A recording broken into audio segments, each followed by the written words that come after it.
The following day, Logic was clowning the fuck out of him for the Pump It Up lyrics. He did. And you know what? And again, tell you how fickle Black Twitter is. Let me tell you how fickle Black Twitter is. Black Twitter at one point never fucked with Logic, right? Everybody was sucking his dick when that video came out, and I was like, y'all didn't like Logic. Now all of a sudden you like Logic. Yeah, all it took was for him to clown Joe Budden, and all of a sudden y'all love him. Come together. And that's what I always hate about that, man. That's the one of the things I was telling you earlier is about like certain podcasts and certain people that are in our field. You go for low-hanging fruit and then act like you're good because you went after low-hanging fruit. It's like, come on, bro. Anybody, y'all were waiting for them to talk about Joe Budden. Y'all were waiting for somebody to now say, Logic has now the thing is Logic had legit beef to go after Joe Budden because Joe Budden always clowned his ass. So I was like, you know what? I respect that Logic. I get it. I totally understand. The Dirty Dozen, 2014. Chance the Rapper. Rich Homie Quan. I liked Rich. Quan was my nigga, but he's terrible. Isaiah Rashid, I never heard of him. Ty Dolla $ign. Ty is actually really good. That meme is accurate though. Featuring Ty Dolla $ign. Ooh. Right. No, you're right. Hold on. The greatest rapper, and I mean this, the greatest rapper Dirk. Who can't sell a lick. Little Dirk. Troy Ave. Ooh, man. I hear people talk. You remember that when everybody was like, oh, snap, man. He better put out that album and nobody bought that shit went double wood. I thought that was a joke. I'm like, how many? 20,000? Ain't nobody. That's it. Hold on. The greatest. Chris said triple.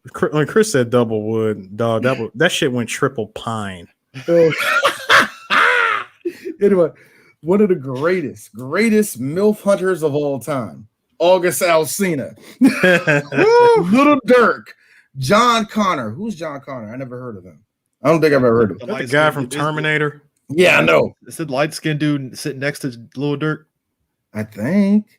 Little Dirk, my nigga. I love Dirk. I'm glad that Dirk is just not getting his time, man. Vic, my nigga Vic. Vic Mensa? Yeah, Vic Mensa, man. Nice, man. But here's the funny thing. When I look at that class, that's not a bad class, man. That's really not a bad class. Not at all. I can't even hate on them on 2014, man. Let me see 2015 because I'm pretty sure this is going to be this is the loud one. It's going to be a shit show on that one. This is the loud one. I'm sorry. Built to fucking win. Wow. So Gold Link was on that one. Yep, Gold Link was on that one. I remember this one. Yeah. Like I said, I remember Gold Link being on there. Gold Link and fucking Fetty Wap. I'm like, Fetty Wap. 1738. Fetty Wap, who's trying his best to come back. Dej Loaf, she was okay, man. I'm just shocked she ain't doing nothing like that. Tank. DC's own Shy Glizzy, my nigga. Yeah, I love Shy. See, that's the funny thing, Eris. That being said, it's kind of funny. Before we even went live, me and Eris was debating. Eris was talking about Wale and all the rest of that. Here's the thing. What really hurt Wale was somebody who represents Southeast every single second he talks. Because he sounds like, he sounds like every other nigga from Southeast. I'm just trying to get it. Meanwhile, Wale is a PG County motherfucker. And you can tell. As a dude like me, you can tell. As a dude that rides on the South Side in Prince George's County, I know who's really like a part of that hood like that. Wale ain't. Wale is clearly from Mo County, huh? Yeah, that's a PG County. I'm over here giving Chris the side eye, like PG nigga. Hey, Dave Chappelle.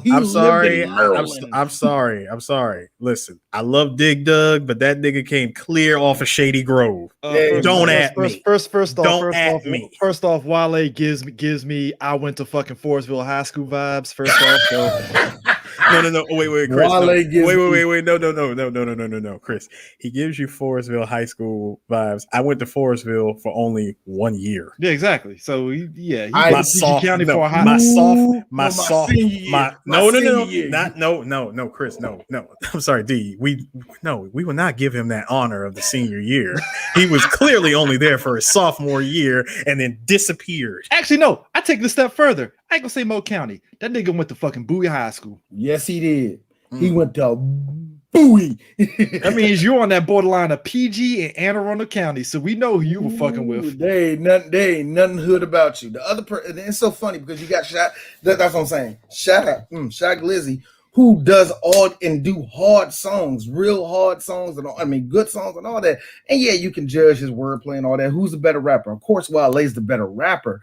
But who represents Washington D.C. more between? Oh, it's Shy. I think people would. I think people would have respected Wale to a degree, at least in this area, if he just said, "Hey, I'm from Montgomery." Kind of like again, Logic. Logic was like, "Yo, I'm from Montgomery County. That's where I'm at." Because as soon as Logic said, "I'm from Germantown," I'm like, "Yep, yeah, exactly. I know your ass is from Germantown." And see, here's the funny thing, and that's what I'm saying. And I think that hurt Logic for black people because when we think of DC, oh man, he from DC. Nah, I'm from Germantown. You ain't from DC. See, if Wale say PG County, he would have got more respect because PG County is a black ass fucking county. So it's like, all right, look, if there was proof that he went to Wise, he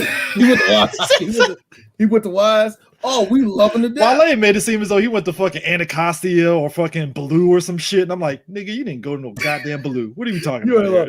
You act like you went to Wilson or something, nigga. Get up out my face, Joe.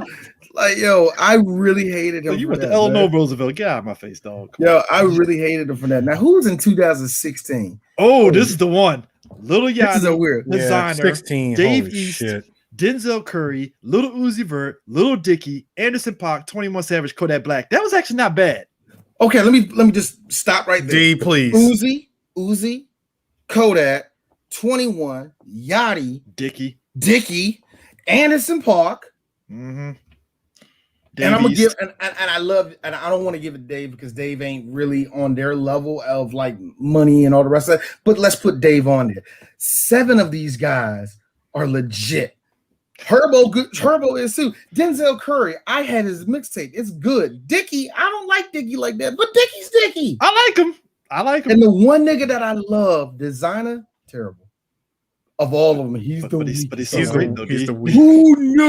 Who knew? Because we thought, we all knew he was the weakest one, but no, he really truly is the weakest.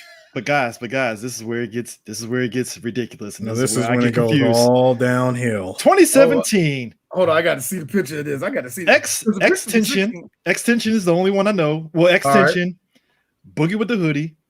Boogie is another one, but Boogie's in and out. You know, he's in and out with his shit. PNB Rock. Yeah, no. Kamaya. Playboy Cardi, I know him. Cardi, yeah. Yeah. Magentio. Ugly God. Cap G. Amine, and Kyle. This is a trash. Like I said. Trash. Like I said, it all went downhill after 2016. Extension. RIP to that brother because I didn't like him like that, but I recognized his influence. You know what I mean? I recognize homie. I remember his. I recognize the influence, but outside of that, it's like this nigga trash. Playboy ain't bad. Did you hear what he said about? I love how vicious. 2018 is it gets even worse. I told you it's just trash. Wi-Fi Stunneral, Smoke Perp, Lil Pump. Not Punk. No. Black Boy JB, Trippy Red. Trippy's legit. Jid. All right. No. You ain't gonna give Jid? No, I'm not. No, because if I ain't put Block Boy up there, what me you think I'm gonna put Jid up there? Right, no, sorry. I'm just would I put him now? Would I put him now? Now, Chris, would I put him up there before Little Pump? Yeah, 100%. 100%. Yeah, terrible, man. Hate to say it. 100%, but nigga, don't get too excited. You only won by default. Continue. Exactly. Hate to say it like this, but the resident thought rapper, Stefflon Don. She stinks too. Oh yeah, she does. She stinks. She's not even close to good. Ski Mask Slump God. Okay, he's not hilarious. Good, but he has that is a hilarious name. Ski got a fan base. I will give him that, but I'm not putting him up there. There's only 2. That's everybody, isn't it? YMB Namir. No. Yeah. Only good. 2. 2019, please. 2019. Tierra Whack. All right. Gunna. Blueface. All right. Roddy Rich. Wait. Hold up. Oh no. I'm sorry. I'm thinking of someone else. Rico Nasty. All right. No. All right. Little Mosey. Don't know him. YK Osiris. I just heard Mosley. He is okay. YK Osiris. No. Yeah. Meg Thee Stallion. All right. Mm-hmm. How the fuck? YMB Corday. All right. He from the area. The baby. Yeah. Baby. The baby. And was it Comethazine, whatever the fuck how you I know who that is. Yeah. That's 6. That's actually not bad. Okay. That's okay. That is actually legit not bad. Now, D, I can't wait to see the hand. I can't wait to see how many fingers you put up for 2020. This dumpster fire. And I already put it out there. Let me this say it again. Dumpster fire. Real quick. Let me just say this before I get out there. Now, when we're talking about Prince George's County rappers, Cardon. Yeah. Carday. Yeah. He's a little nigga from my neighborhood. He from Suitland, baby. I think he's all right. He's okay. He's banging Naomi Osaka. Of course he's doing. He's a black boy from Prince George's County that got a Belizean. He's living the dream. Yeah, he's living the dream. He won. It's the closest. Living Dave Chappelle's life. It's the closest. It's the closest thing to nailing one from the motherland. But hey, it'll do. Hey, 2020. Look, hold on. It is, Ernst. Except this one knows how to throw it back and maybe know how to make pig feet. I say maybe. Wait. Chris. Hold your thought. D, don't put all of them in a barrel. No. I will. No, you will not. Now, hold on. I said throw it back. Now, hold on, Chris Harris. You will not. Go in there somewhere. I said throw it back. I didn't say nothing about grounding on you. Actually, I'm still gonna say you're not. Before I go to 2020, you're not going to disrespect. You're not going to disrespect that one MILF I had that I don't remember her name. Before I get to 2020, Gaddafi brought up a name, and I'm laughing because this is how. God, we got 12 comments. I didn't even look over here. Oh shit, I ain't even looking at my bad. Gaddafi, how you doing, bro? I'm gonna say this. We talk about bottom of the barrel. I am laughing. Worst. I am laughing that XXL, despite all that, never put Chanel West Coast on a freshman list. That is fucking hilarious. Good. No, but just Grizzlies from my hometown. but seriously. But 2020. This is the dumpster fire of dumpster fire. I want to see this. The one that I know, I'm gonna start off first. Mulatto. She is trash. Horrible. Mulatto, I'm putting her out there. Horrible. D, retract that finger now. Thank you. Actually, yes, thank you.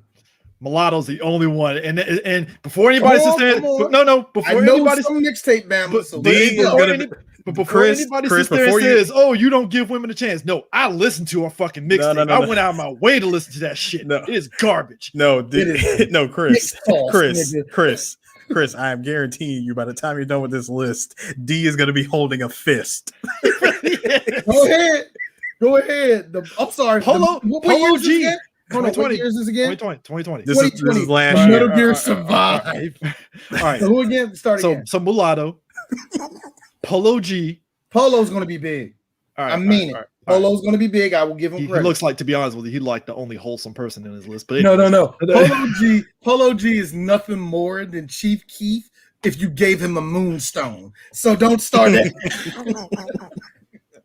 You know what? That should okay. Cowboy. NLE Chopper. NLE Chopper. That's my nigga. That nigga is horrible. He is good. Don't. No, you say he's horrible. He from Memphis, nigga. So he is not. Yeah. Hey, I wouldn't be surprised. I wouldn't be surprised if Prime sister and cosigns D like, hey, he actually. Nah, he won't. Wait. Chris. Why I like Chopper is because he's just niggerish. Chris. No, Chris. Don't give D ammunition. Seriously, have him watch every last one of these motherfuckers like freestyle during that freshman shit. I don't count the trash. No, I don't know why. I don't count the freshman freestyle because everybody's trash. Megan was trash on that joint. Baby was trash on it. somebody I like. Because they give them Listen. shitty ass beats compared to the BET ciphers, where at least the guy DJ Premier with the I will fucking give him. beat worth Okay, a damn. okay. I'll give you that. Everybody I understand. No. Not everybody is trash. If you look at some of the freestyles Put it from the freshmen in the Put it past, like- not everyone. Hold on, Chris. Not everybody is trash. It's only once in a blue moon when the entire freshman list has a bad day from 2020. Put it this way: the freshman list that Lil Dicky was on, despite that shit ass beat, he out rapped the fuck out. That is everybody the in point. cipher.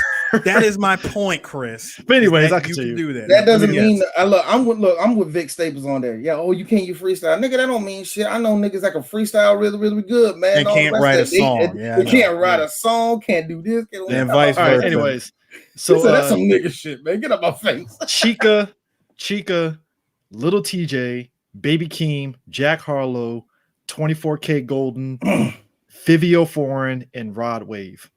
That's 3 people. That was Chopper, Polo, and Harlow. I will let you know right now. I'm letting Harlow. I'm letting you know right now. I'm letting you know right now. I am letting you know right now. Keed is fucking horrid. I never heard of him. Jack Harlow looks like a fucking Jack Harlow. That's how fucking sad Jack, this I shit will is. give Jack this. Jack has already kind of established himself where G-Eazy couldn't. Because G-Eazy for whatever he can do, he's just a white boy. He's not a cool white boy. G-Eazy is like, what well, G's like, well, I guess I'm the next Machine Gun Kelly now. No, G-Eazy is like Earth 34, Michael Rappaport. If Michael Rappaport could rap, that's G-Eazy. Like he's that guy that's like, I can rap. But the 2021 man. Really is, man. I was like, oh man. I don't know who's in 2021, and we can go from there. What's 2020? Jesus Christ! How the hell did I see? Oh, you know what? Fuck. I mean, that was only 3 people. I told you last year's like only 3 people I can even give, man. Last year's was absolute shite. All right. Blah blah. They show it. All right. Moray, Ian Dior, Lakea, Dog 42 Dog, Ruby Rose, Blast, Pooh Shiesty. I heard of him. That nigga locked up. Yeah, Flo Millie. I heard of him. I heard of him. Coileray and Tusil, and that is it. Wow. 2 things are going to happen from this group. Either A, it's Ruby a Rose. complete dud. Ruby Rose is going to do a couple of fucking. That's what I'm saying. I have guest appearances all with. of them going to be a complete dud, or maybe just maybe we see 7 all-stars out of all of them. You know what I mean? Like, here's my prediction for Ruby Rose. If I'm her, if you ain't doing a guest appearance with fucking Meg Thee Stallion or fucking Cardi B, you fucked your bag up right there. I'm just saying that's an easy layup right there if you ain't doing guest appearance with those 2. That's all. Actually, CJ. She would, instead of her going the typical route, she could fuck up the game and go and do a song with her. Who? Her. Oh, that's kind of predictable, but not really. You're right. It's not. Dude, today the most predictable shit is doing a song with Cardi B or Meg. True. It's easy money though, so it is. It's easy money. It's easy money. It's quick money. It's fucking lazy, if you ask me. But that's just CC. So you just that's just my opinion. We can't City Girl. No, actually, no. City Girls is lazy. It's extra lazy. City Girls is definitely lazy. That's low hanging fruit. City, like I said, man, I can't stand City Girls on Megan because they just make hypertension music for niggas. So I can't deal with that shit. That's why you want to either slap them, or if that was your girlfriend, you would be having a stroke. They make music. They make music for niggas that have high blood pressure. See, I make music for girls who never had them. Don't keep men around. Don't keep men. I don't knock it, but here's that are incapable of keeping men. Here's the funny shit, right? Now I respect this, but at the same time, I have the anagram for this. You respect it? I'm sorry. No, I said respect it to a degree. I said respect it to a degree. I didn't know that you respected the sounds that you would hear in the line over at. Oh, Never mind. I'm about to be Gaddafi. really. I laugh. Gaddafi. I refuse to accept that blasphemy that you wrote on screen here. Origami. Meg is the origami of women rappers. I'm gonna need you to All stop. I'm saying is this. What I say is Stop this it. though. When I saw Trina doing a song with the City Girls, it just reminded me of how like you got your older single aunts still trying to thought it up in Miami with some of the younger girls and still keeping up a little bit. And I ain't knocking it because it's like, hey, Trina still got it. I ain't gonna lie. Like I saw her do that versus, I was like, Trina still looked pretty damn good. All right, cool. But at the same time, it's like that's the vibe that I'm getting whenever I see both of them on stage. It's like the contrast and shit. It's kind of like how It's not. you get the older. It's like if Dr. J was like, "All right, I'm gonna show you young bloods how to play ball," and it's like, I don't know, dog. Nah, real talk, Chris. Come on, man. This is what happens when you're rich and you ain't got shit else to prove. Like Eve, You just stay in shape. You just stay in shape and get old. Okay. like Eve did it. You know what? I agree with all the women though. Somebody was like, Eve did it the best way. She left rap.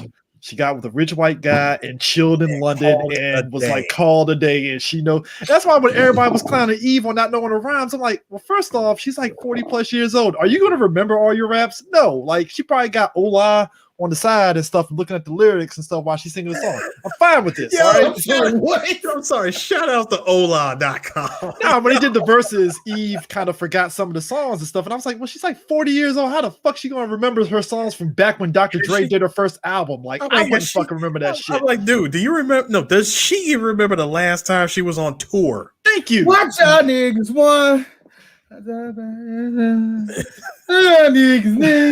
No, it wasn't that. She brought back that because I forgot that she did do an album with Dr. Dre. It just never came out and stuff. And some of the songs were on the mixtape. Oh, you're talking about that?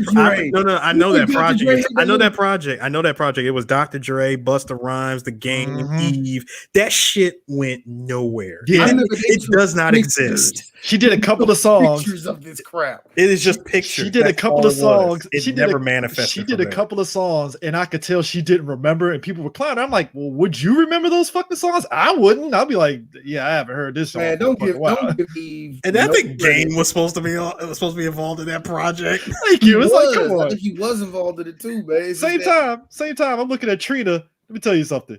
Trina got so many miles off of fucking doing more of her features than her own songs in that verse. And I was like, you know what? I respect that, Trina. I respect that because your features were actually pretty fucking good. So I respect it. That's cool. I get it. You know, I mean, when 60% of Trick Daddy's catalog is Trina, nigga, fucking yo, they were in their bag. What? No, you're not. I'm sorry. This is something personal. I'm about to send it to you guys. And I just yelled at no, you're not. Stop lying. Oh, y'all have to know about this. No, y'all have to know about it. I'm laughing. I'm laughing at Gaddafi though. Dr. Dre is the male Izumi Curtis of hip hop. Life After said, "I want to take half," but he's still going to rich as fuck anyway. Hold up. Shut up. Hold up. Did you put in the group chat? Shut up. No. Nigga, bye. This is why, ladies and gentlemen, future guys, people that are listening to this, that want to be in our line of work and all the rest of that, you're going to have moments like we're having right now where I told you guys this crap cannot. Look, the point is this. I wish everybody that comes into our whole thing, I hope y'all become influencers. Chris, move it, Chris. I hope you guys know other influencers and all the rest of that. And I hope you know the person that they really are. So you can have a moment like us where we're in the middle, about to start our show. We just go, look at this nigga. Oh, God. You can't give me material right before I start my show, nigga. Hey, I couldn't even get past the second sentence. Let me tell you something. No. See, here's how fucked up this is. Here's how fucked up it is, right? There's a whole paragraph and a half. No. Here's the fucked up part. It says see more. I'm not no. Here's the fucked up part. I didn't even read it. I just looked straight at the picture and I'm like, get the fuck out of my face, sir. Get out of my face. Get this dirty bullshit out of my face. I love you, man, but get this dirty bullshit out of my face, man. What are you doing? What are you doing? What are you doing? No, dude, no. Don't do this. Like, Gigs, who y'all talking about? Y'all are never going to know. You'll never know. You might pick up on it. You might pick up on it, but like, if you pick up on it, you're good because hey, stop. I'll just say this. I'll just say this. I'll just say this though. Chris, I will put a GIF underneath in a way that he's not going to pick up on it. Think I'm joking. Chris, stop. He's already dead. Stop. It's gonna be me doing that. You are not allowed to use the white man's words and then try to spin them. The ultimate swerve. Oh my God. The ultimate swerve. Imagine if you will. President Trump. It's like, I can't. Oh no! That's a terrible. Stop it! No, this is no. You know what this meme is? Give it away. You know what this meme is? It's the Eric Andre shooting the dude and say, "Look what they did to me." That shit. Thank you. Thank you. Why did they do this to me? Him shooting himself. See, I can't say it because if I say it, I give it all away. Like dude, you're fine. You're fine. I already know what went through Chris's mind when he saw that shit. Gotcha. Why would you, hey Chris? The second you saw that, why would you say something so controversial? Yet so funny. You know what? I'm gonna use that meme. I'm gonna use that GIF. No, because now he gonna know we're talking about his ass. No, he won't. He ain't gonna watch this. Oh, see, Chris. That's what I tell you, man. This is how World War III gets. See, my hair fucking up. Yeah, that's how World War III gets started. No, he will never know. Come on now. No. I said this is how World War I got started. We could be talking about fucking Wale for all we know, and Wale might have beef with us for all we know. Like these motherfuckers talking about me. I'm like, you goddamn right, Wale. We're talking about you. All right? Hey, ain't talking about me. Wale, like I'm rich, motherfucker, or it might be ACH. I don't fucking know, man. Who cares? That'd be funny. That would be hilarious. Wale actually. He's narrowed down the suspects. Gaddafi, no, just listen. Like Gaddafi, listen. We sat as soon as all of us saw it. I guarantee you, all of us just this one line just went through all of our minds. Oh shit! Here we go again. Mm-hmm. No, Mo, no. He's not even joking. That's exactly what went my mind. Just anyway, so gentlemen, we are here. Welcome back, everybody. We're gonna freestyle with this because we're talking about hot. We're gonna talk silly shit. We're gonna talk about hot shots. One of the things that I would say this it's from the same people that did Naked Guns, from some of the same writers and stuff. And actually, it's the exact same writers. Yeah, exact same writers and such. We're dealing with the Zuckers again. The Zuckers, who have done the very funny Airplane movie, who done the very underrated Kentucky Fried movie? Yeah, the Kentucky Fried movie, and also, like we said, done the Naked Gun series. So everything was great with them until about Scary Movie 3. Anyway, yeah. But anyways, but the thing about it was like, fuck out of here. But the thing about it was that 3 goddamn paragraphs. I'm sorry, Chris. I am. But anyways, I am so. Listen, I am. See, you opened it up. You said don't do it, and you did it anyway. Listen, Chris, listen. Congratulations, sir. You played yourself. All right? No, Chris, stop it. Okay, I'm that one guy. Hey, D, hey, stop. Chris, move. Please move, D. All right. He's moving. All right, cool. Chris, please understand. I just wanted to understand. I'm going to respond to. I'm going to respond to that paragraph with a funny. I know.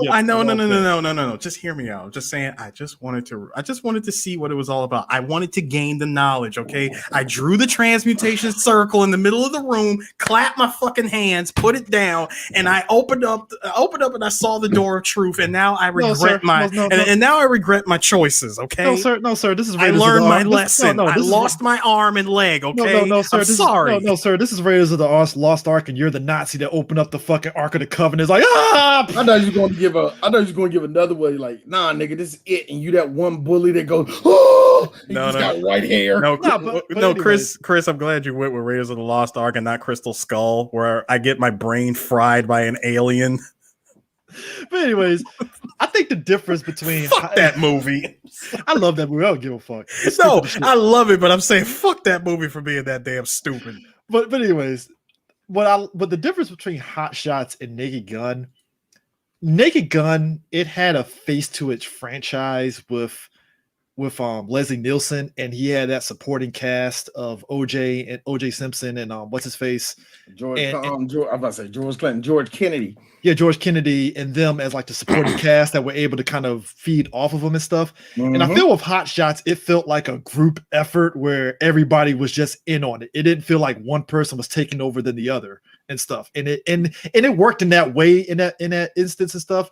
And you think that Charlie Sheen, because again, if you knew Charlie Sheen before that movie, like Charlie Sheen doing comedy, really? Because Charlie Sheen was just like Emilio Estevez. He was part of that Brat Pack, but not really part of the Brat Pack a little bit. It was weird. He was. And then you got to think, if I'm mistaken, and I'm going to look it up, but I think this was after Wall Street.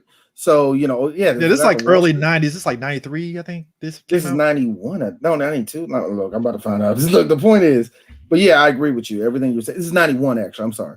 So 1991, yeah. So it's like it's funny. There was a lot of actors and actresses that were part of the John Hughes Brat Pack, but they were like the unofficial people of it. And Charlie Sheen was the unofficial guy of the Brat Pack. I thought he was, but he wasn't. He wasn't. It was weird. It was like him and our boy in this movie, John Cryer. Yeah, John Cryer is another one that was. I think he was just in the circle. I don't think he was part. He was in the circle, but like he was always in those movies because he was in About Last Night. He was like the comedy person. Him and Ann Potts. Well, not Ann Potts. Annie Potts. They were like the funny couple in About Last Night and stuff. Now I will give you this. When you look at Charlie Sheen, I'm just going to point out his hits that everybody knows about. 86 for 86. He was a Ferris Bueller, but I don't count that. But 86 Platoon, that's a big one. The Wraith. 87 The Wraith, that was a good one. 87 Wall Street, 88 Young Guns, and 89, which was a comedy, Major League. So true. Yeah, it feels like Men at Work is Men at Work, if I'm mistaken. That's a dark comedy. Him and his brother. Him and his brother. Oh yeah, and shout out to Keith David in that one because he was great. Yeah, and I think it's just that, and he did Navy SEALs too, so that was a serious ass movie. That's an underrated movie too. And I think like Charlie just showed a whole lot of range at that point where, okay, let's get somebody good looking that fits the bill that is able to do physical and actual comedy. Charlie fits it, and to be honest with you, Charlie can do comedy. If you give him the lines, if you give him the thing, even as much as I don't. 2.5 Men. As much as I don't even like the scary movie like that, when he's a scary movie, he's funny as hell. Was that like a Tiger Blood era, Charlie Sheen? No, that was before that. Tiger Blood. Remember, Tiger Blood didn't show up until what, 2012, 11? Okay, so it was after. Yeah, so maybe 13. I don't know. He wasn't like Charlie Sheen was still an enigma, but he wasn't quite like crazy ass Charlie Sheen yet. Nah. This is when we were praising people who were cokeheads in Hollywood. Remember before we started? Well, we were doing that already. Look at Robert Downey Jr. I mean, I'm just saying. But I think that's the funny thing. In this one, then you bring in Carrie Elways, who just got done doing a Mel Brooks movie, and then you have Lloyd Bridges, who was just up for this shit. Lloyd was up for this shit. He woke up. I'm doing comedy. Please tell me I got dementia in this. Was he? And you gotta think about it. He was. Sorry, D. I was going to say that he was channeling his inner Leslie Nielsen for this one. But actually, no, he wasn't. He was channeling himself because if you watched Airplane and Airplane 2, Lloyd Bridges is hilarious. Lloyd Bridges. Well, I only say that because we were just coming off of doing Naked Gun. Yeah. He was channeling a lot of that old man bullshit. Yeah. He was part of that old Hollywood that we talk about. It's like I gotta imagine he was hanging out with like Dick Van Dyke randomly and shit. Like yeah, they were probably in a circle. I will never forget the day I was in class and I was watching Roots, and Lloyd Bridges was on there, and he told I think Ben Vereen, quote unquote, "We lynched niggers like you." Nothing like that. nothing- I don't think he said that, but Lloyd was super Nothing- racist. Nothing ever brings you down to earth on an actor when they get serious and they're in a movie where they're in a show during that era where they had to play racist. And then all of a sudden they say nigger or they be fucking just shitty towards black people. And you're like, God damn, I love you. Yep. What happened? You know, the moment they say cut, they are running to them, apologizing Like, I'm so so many sorry. times. Like, I'm I am so so sorry. sorry. Like, Hey, please. look, y'all No, say or that. my favorite bit is right when they're about to hit them or they're about to do something extremely offensive, they subtly whisper, "I am so sorry, you nigger." even Brad Pitt in 12 Years a Slave, these niggers got lives too. I forgot the line. He said something along those lines, and I'm like, yo, Brad, I know you didn't want to say that line, but Walter Goggins is probably the only motherfucker that ever said that nigger did it and cut. All right. Hey, Walter, what? We want to get some lunch? You just gonna breeze past the fact you call you a nigger? Dude, it's just come The on, man. nigga in the it's just stable. Hollywood. The nigga in the stable got a letter from President Lincoln. Even he sounded like he refused to be convinced. got folks, I swear to God, I told D this. When I rewatched It Heat of the Night, I told D, I was like, bruh, would you believe Walter Goggins actually played a racist in there? Shock, gasp. No, I'm shocked. let me run and shocked. tell the papers, nigga. Chris, I am shocked. Well, not that shocked. I just laughed because I saw young ass Walter Goggins. His hairline was all the way back. That's when you knew it was just like, yeah, he lost that hair even back in his 20s. You do, Chris. You do understand. You do understand that every time he says the word nigger, he loses a line from Man. hey, he just loses a line from his hairline. Look, he didn't say nigger, but yo, he clearly did not like the fucking old boy that was the sheriff in the Heat of the Night in that show. Hey, look. Hey, him Harris, thinking Harris, it is enough. Hey, Continue, Harris, D. Yes. you are right, because the reason why is because it works differently for everybody. Like, good example, your boy, Walter Jones. Every time he does a backflip perfectly, it gets more crooked. So Walter Jones is gonna whip my ass on I behalf can't of us. wait for the day. I can't wait for the day I feel all four of this nigga's fingers hit my face. Stop it. You said 4. Congrats. Whoa. You just hold on a second. Nigga. Also, I gotta make sure I gotta go to the barbershop before the interview happens so he don't fucking crack in my fucking I gotta make sure I'm right. Boy, because you go look, Chris, I will tell you this right now. If we do an interview with him and you see my tongue swirling around my mouth like this, when you see that means D's about to say something. D, what are you going to say? And Mr. Jones, so how much Beijing you put in your hair to make that lineup look? But anyway, so with Hot Shots, what the whole premise of Hot Shots and stuff, because Naked Gun, it felt like they were hitting parodies of, like, it wasn't really parodying All one cop thing. stuff. It was all cop tropes. Hot Shots, on the other hand, it was taking the piss out of fucking Top Gun. I was gonna say, know it's what? Top Gun. And you know what? As somebody that I like Top Gun, and I'm actually interested in them trying to do the gritty sequel to Top Gun. Top Gun deserves every piss that this fucking movie Hot Shots is taking out of it, because it is. Yes, it does. Top Gun is goofy as fuck. It is really a goofy is. movie. The one thing I appreciate about this movie is it felt like if Naked Gun feels like its own series, you know what I mean? Mm-hmm. Airplane, but not this. I mean, this one. I mean, Hot Shots feel like it took a lot of what made Airplane very good. It just the craziness, the sight gags, everything. It felt like it came straight out of Airplane, man. And you can really tell, just by the little stuff they do. Like, good example, when Charlie Sheen was talking to the chief, and the chief like, Chief. All of a sudden, you take off his headphones. Can't touch this, dude. Oh yeah, Buy some batteries. Or one of my favorite sight gags.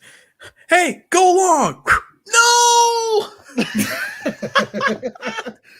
One of my favorite was as a kid when the jet goes off. My man he just hops in the water.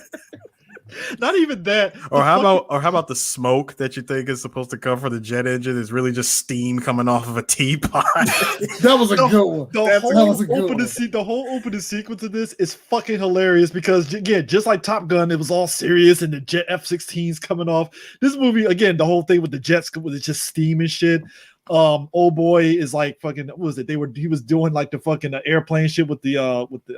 The cones and shit. signal, yeah. The signals and stuff. The jet flies off and goes through a row of ducks that are talking, and he gives them the finger to the jet that just flies past them and shit.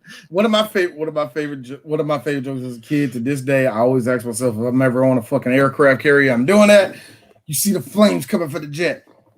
Here come my man with a big ass hot dog, cooking that motherfucker, put it right there in the butt. I'm like, that nigga eat. As somebody that worked on jets, they do get that hot, and they literally tell you do not drive behind a fucking jet when we run the engines after they come down, because you'll get fucking burned big time. Like that. Now, granted, during the winter. Oh, you're warm as fuck behind the fucking blast fences and shit, because you hear that warm air just like, oh god, it feels so good. I bet that feels good, yeah.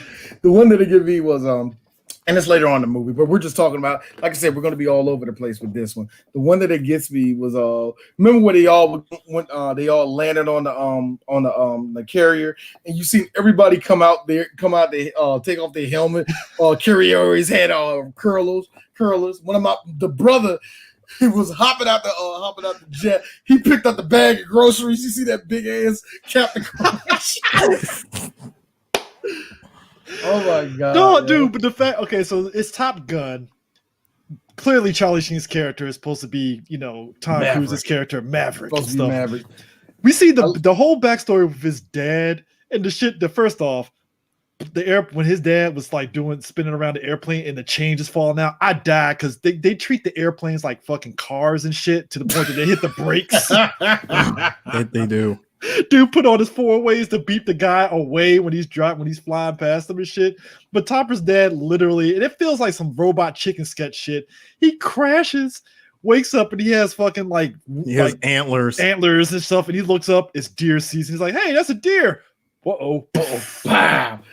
No, actually, the best part was you come to find out dude dies and like his head is put on a plaque. Yeah, I'm sorry, man. Then with the antlers still attached to his helmet. And everybody was like related to each other for some strange reason. No way, you're my no way. It's like your cousin. I get it. I see what you're doing, movie. Yeah, small world type bullshit. Just coincidences. Did you guys love the Star Wars Return of the Jedi Ghost shit at the end though? Yeah, that was a good one. He still had the fucking antlers. I like how you just look at it. No, but Topper, the whole thing is, again, I'm not gonna say it's beat for beat like Top Gun, but it is. But it's just even to the point there that John Cryer's character, Lieutenant Washout, is supposed to be like a wall-eyed idiot. He's supposed to be like what's the old boy from Top Gun? Goose. He's supposed to be the Goose, but not really, because it's the other guy, Dead Meat, that is Goose. Dead Meat. No, I like. He's like, man, I'm just putting up pictures of my family. Where's your family at? Well, I am my own family. It's just me and the road. You're like, just me and the road. I don't have time for love. Ah, I see, a loner. No, I bought it. It's like that was literally. I hate those jokes so much, but I love them. That was literally the equivalent to the Last Action Hero. 2 days to retirement. And the thing I love about it, when he's like this. Like, come on, man. Everybody needs a family. Life is hard and all that. Like, yeah, Topper. Yeah, I'm here too. Everybody calls me Dead Meat. I don't know why. It's like, well. And I loved how right before, like later on in the movie, he's talking to his wife. And what are you doing here? What are you doing here? It looks like we foreclosed on the house. Looks like we're going to get it, honey. Oh my goodness. I love it so much. And it looks like we're going to get this too. Oh my gosh. We got a new car. Oh yeah. Like, we got a new car. Also, I just filled out that life insurance. You know what? I'll fill it out as soon as I get back. Nothing bad is ever going to happen. I'm in a jet. No. The line is, I'm in a jet. What could possibly go wrong? I was really hoping for this. You are going to retire. I'm retiring as soon as I bring this plane in. I was waiting for something like that. Nah, what had me roll? Gaddafi, you ain't shit. Oh man, you ain't shit. Chris, he's talking to you, sir. Wait. He might look like what? Man, look. John Cryer did kind of look like one of my crewmates. I ain't gonna lie. It probably was, John. Like, God damn it, Chris, we gotta do something. Boom, ah. Oh, I love the jokes because I like how he got washed out, right? And all of a sudden he got put on radar, and I like Carrie L's look like, the fuck? What are you doing on radar, sir? You're blind. This man. I like when he sneezed. He sneezed on the radar like, shh, and now we got 4 of them. One slowly going down the middle. See, how bad? How about this shit? Dead Meat says, I have all of this evidence. I'm just gonna keep it right here with me. Oh yeah, he said. I also I also know who how JFK really got assassinated. Wow, this is such important information. Like, shouldn't you leave it with me? All the way to the White House. He's like, it goes all the way to the White House. Like, shouldn't you leave this kind of information with me? No, it's all right. I'm in a jet. What could possibly go wrong? No, but fucking the admiral had me rolling because when his cap blew off, right? And he was like, all right, swing around, we'll pick it up. But sir, we're on the mission. All right, we'll pick it up on the way back. So let's mark the spot, put Robinets in the life raft or whatever and stuff, right? And he's like, have them roll in circles. But sir, that could be days. We'll put some food in the life raft, sir. For God's sake, man. Do I have to think of everything? What are you doing? Like, come on. Or one of my other one of my other favorite moments was from the Admiral, of course. Well, no, sorry, it wasn't the Admiral, it was actually the priest. When he says, well, another one has left us. Seems like everyone is dying these days, including Mo Green, Philip Tattalia. Oh, yeah. all the rest of the heads and all the rest of the heads of the 5 families. You're like, do you understand how it is? One day you're here, the next day you're gone. That doesn't scare you because it scares the living shit out of me. Lord Bridges has zero reason to be as funny as he is in this. The nigga had me right like this, like, look at him, just stay out there. Hey! Who doesn't even hear me no more? Like he's just standing there. Like, by the way, Topper, thanks. I want to thank you for that dinner that me and Cheryl had with you. We didn't have dinner. Sir, we didn't have dinner. Oh, well, who the hell is Cheryl? Where the hell was I? Where the hell was I? And who the hell is Cheryl? One of the best opening lines ever. I remember my dad pausing the movie because he laughed so hard. All right, nerd. All right, now read that back to me. And if you ever put your hands on my goddamn wife. I remember my dad pausing the movie and literally had tears running down his eyes because it just comes out of nowhere. They go back to the Admiral. He says, you have the secretary sitting there. And if you ever put your goddamn hands on my dude, but the whole thing with Maverick though is it's going so beat for beat with Top Gun to the point that Valerie Golino plays Ramada Thompson, and she's like basically the Kelly what the fuck that I forgot the chick from Top Gun. It wasn't Kelly Preston. It was who was Kelly Preston? No, not Kelly. Yeah, it was Kelly Preston. Good Lord. Wow. Was it his wife? Wasn't it? It wasn't No. That was what's the name? That was the other name. That was the other movie. Kelly McGillis. McGillis? Yeah, Kelly McGillis. Wow. Yeah, Kelly McGillis. She was basically playing the Kelly McGillis. And Valerie Golino, for those that don't know, she is French. D seems to think that she could be she's French? And not Italian? Italian, my bad. She's Italian. I don't know. I'm just saying, Chris, that vowel at the end. Yeah. My bad. Golino, my bad. I don't know why I said French. I was thinking of somebody else. But here's the funny thing: she's Italian. Very well French, and I want to know. But yeah, she's Italian, but like in terms of America, it was kind of interesting because she was in a couple of movies that were actually not bad because she was the love interest in Big Top Pee Wee. She was in Rain Man. She was in both Hot Shots movies, and that was it in America. But like, she was one of those actresses that she thrived more so on the international movies than anything else. Well, yeah, of course. She was a European actress. You know what I mean? And it benefited her not only can be able to speak in Italian and in English. You know, that helps her out too. Yeah. It is a shame that she wasn't a bigger actress in America, but let's just be real. That probably wasn't going to happen. You know what I mean? I still find it hilarious. You can say the same thing about Christopher Lambert. He could have been way bigger, but come on. I still find it hilarious. Her character name, Ramada Thompson. I know, right? Ramada Thompson. And she is clearly not from this country. I ain't gonna lie, man. them eyes, man. Them shits get me every time. I'm like, God damn. For me, it's her eyes, and she's one of the very, very few white women to have nigga curly hair, and I like it. Oh, hold on. Let's also get this elephant out of the room. B. When you showed me a picture of what she looked like today, and I said, she still looks good. For her, like, she's 55 years old, it still looks good. That is not the easiest challenge for a white woman, especially in Hollywood. Yeah, and I'll W one up too, especially living in racist ass fucking Italy.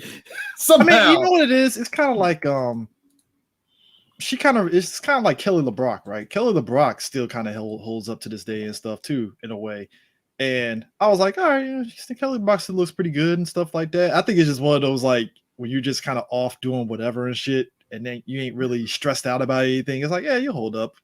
She don't look like somebody like Valerie. Don't look like somebody that's just stressing out every day. It's just like, whatever. I will say that she is going like she's going bat for bat when it comes to freaking domestic partners. I will tell you, she's batting the same averages as J-Lo. Good Lord, she was fucking Benicio at one time. Woo! Yep. Who is Benicio not fucked at this point? I'm just saying, like, here's Benicio. That's very. I mean, but still, Benicio hooked up with a lot of chicks. I'm like, I'm just saying, look at her body count, man. Yeah. Who did she hook up with? Her dad. Just dad go to her Wikipedia. She's been involved in like 5 different relationships. God damn. 6. No, 5. Yeah, 5. I'm sorry, I read it wrong. Her dad was German. Her mom was Greek, and one of her grandmothers is Egyptian and French. That's why they ain't nothing. Yeah. But that is all exotic white. But if you didn't hear her speaking, you just look at her. You think she's just a cute white girl. But when she speaks, it's like, her eyes give it away. Her eyes. You think so? Her eyes make me say, you're not from here, are you? There's something in you. I can't tell. There's something that's in you that is not all the way Caucasian. Only difference is an American. It's kind of like I don't smell the mayonnaise and motor oil on you. It's equivalent to a fucking black dude that always think like some light skinned chick got Creole in her. I'm like, dog, not every fucking damn light skinned chick got Creole. Dog, chill. You know who did that? Light skinned girls who don't know who their grandparents is. Man, that's who did that crap. Who started that whole? I don't know how you create. Well, I did that all the bitch. Your family stayed in Michigan since 1901. Or D. Hey, you watch too much Eve's Bayou. Shut the fuck up. You better stop. There ain't nothing country. I'm from the country. No, you're not from the country. You're from Southern Indiana. Shut up. Trust you could find a black chick that's from the country. It ain't even an accent. It's like you could pick up on certain things of actions that a black woman that's been in the South, and it's like, yeah, you're from the South. I got you. Yeah. No. I would also like to note that a great character actor is in this movie, and that's Ryan Stiles. Yes, from Whose Line Is It Anyway? Yeah, he is fucking hilarious. And the second I heard that shit going down, I was like, Ryan, is that you? Oh my god, it is Ryan. He plays mailman. Dude, you're like, no. The fact that he had those antlers, man. Like I said, that antlers is that's just a great helmet. Yep. That's just a great helmet. I mean, you know what? This kind of movie fits his personality and stuff, especially if you've watched Whose Line Is It Anyway? So it's like, yeah, that's about right. That is. You can tell this is the one that somebody that one of the creators walked into a club and said, "Him, get him right now, clearly and stuff." I mean, we have 8 lines for you. Yeah, I mean, it's kind of like he kind of represents that kind of like comedy, kind of like what Robin Williams is doing, where it's like that stand-up comedy where it's slapstick mixed with whatever jokes you're trying to tell. Because he actually did do some stand-up, if I remember. Yeah, he correctly. did, but let's just be real. We know him from Who's Line, though. Yeah. Let's just be real. Well, He's he did who. Funny enough, I didn't know he did Who's Line back in the UK. I didn't know that. Yes, he did. The UK version is the interesting version that I always tell people they got to watch out.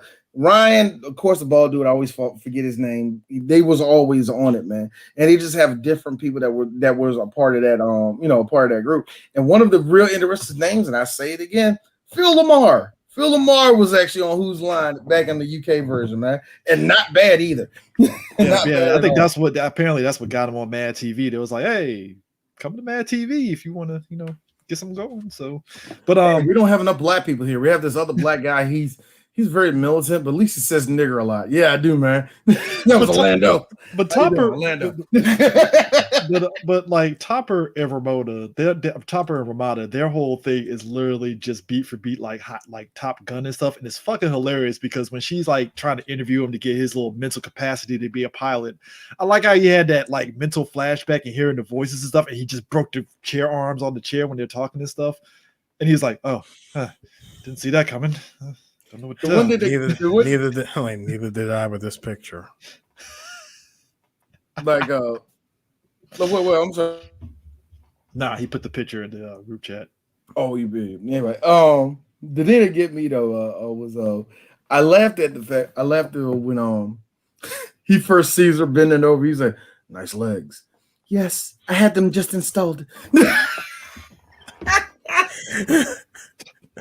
The double entendre, nice legs. Oh, I just had them installed.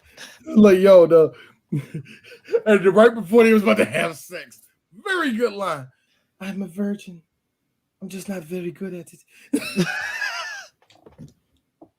Not even that. Why? No, but Carrie L's playing like the Iceman and shit, right? I like how when they were in the club, right?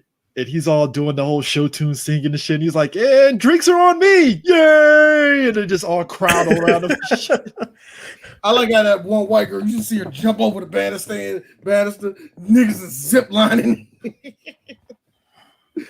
That's how I always imagine at the club, like, man, like drinks is on me. They're like, why would you say that, man? Well, I think we've all been in the club when somebody said drinks on me and everybody. No, I haven't. I haven't. I would have been an asshole. Oh man, I have been to a bar where people say drinks on me and motherfuckers will lose their goddamn mind trying to order the most expensive shit. And I'm like, that's exactly why I don't say shit's on me unless it's like two people that I know and stuff. If it's y'all two, cool. But Chris, what you're supposed to do is you're supposed to blurt out drinks on me and then hit a beeline straight for the door. I can't wait to do that. I'm gonna do that one day. Hey, y'all, drinks on me, yeah. Where'd he go?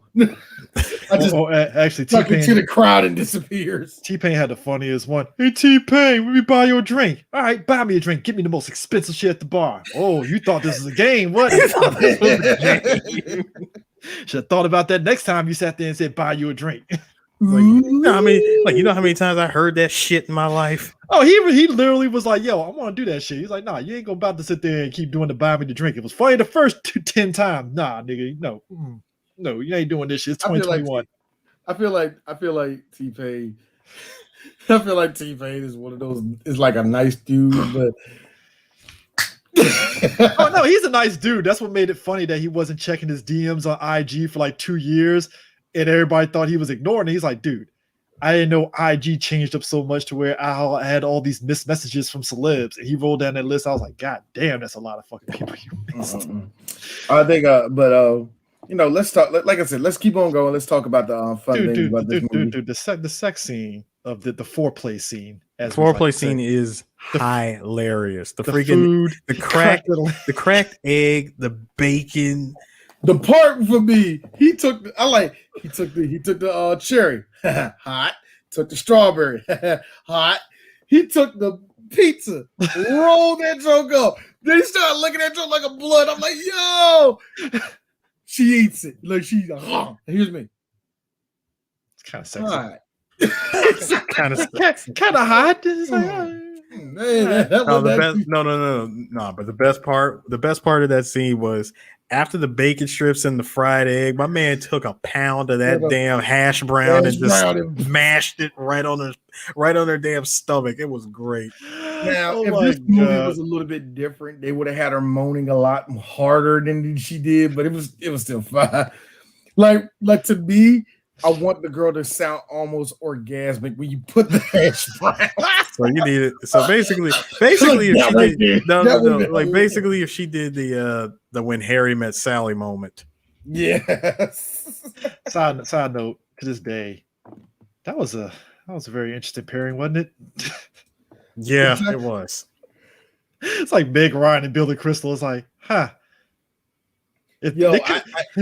She sold that scene at the restaurant though. Oh, he was like me. I would have been like, huh, that was interesting. Check, please.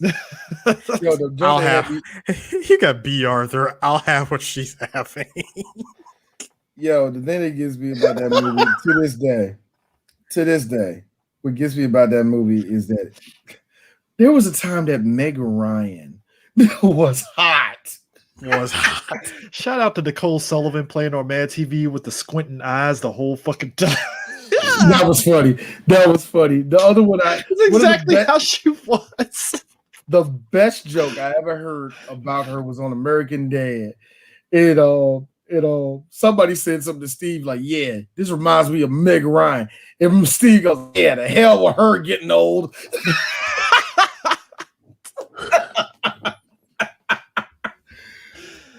Oh man, that's why I sit there and get reminded of fucking Valerie, because like they were really trying to make her as part of like the Hollywood it girl, and it just didn't take, and stuff. And that was again the same space of time that Meg Ryan was like the it girl too, and it's just kind of weird. Chris, that was always the big thing in the 90s was there was like for some reason that like anytime a movie came out, whether it was a big movie or mid-level movie, there would always be this woman who plays the love interest, and you think that she's going to be going somewhere, and she just doesn't. She just does a whole bunch of daytime TV, a blinking and missing in one big movie, and then she pops back up on Lifetime in the 2000s. Here's the funny thing. Broken Arrow, this movie.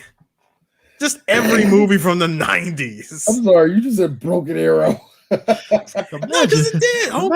Imagine being told. His homegirl from Broken Arrow, you would think that she was going to be like the it girl. I know we were off tangent real quick, but imagine you're being told by your agent, "Hey, Super Mario Brothers is going to blow you up. It's going to be crazy." Hey, yo, Samantha, come here. Let me tell you something, Toots. I told you that pretty body and those pretty lips was going to get you somewhere. Can you really stop talking to me that way? Why? It's 1994. What's up? Like what? It's 1990. What we want going to do? Get all proud and say me too or something like that? Now.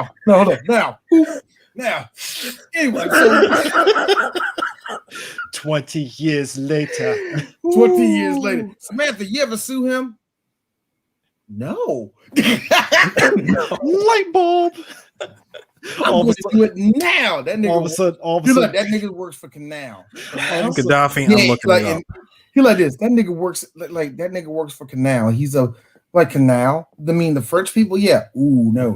I'm not doing that. All of a sudden, as soon as Samantha Master says this, Christian Slater and fucking old boy from Broken Arrow and John Travolta are like, just like, all right, we're good. Woo. No, actually, I'm scared about that. I'm scared that one day there's gonna be an actor that we all like that's gonna get caught up on that.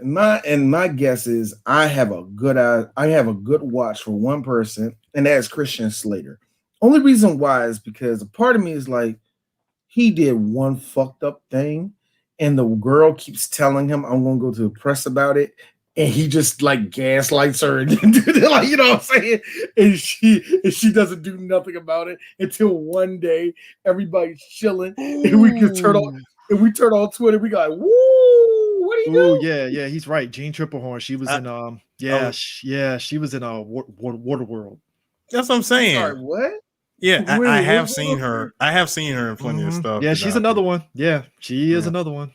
She is. Wow. Jean Triplehorn.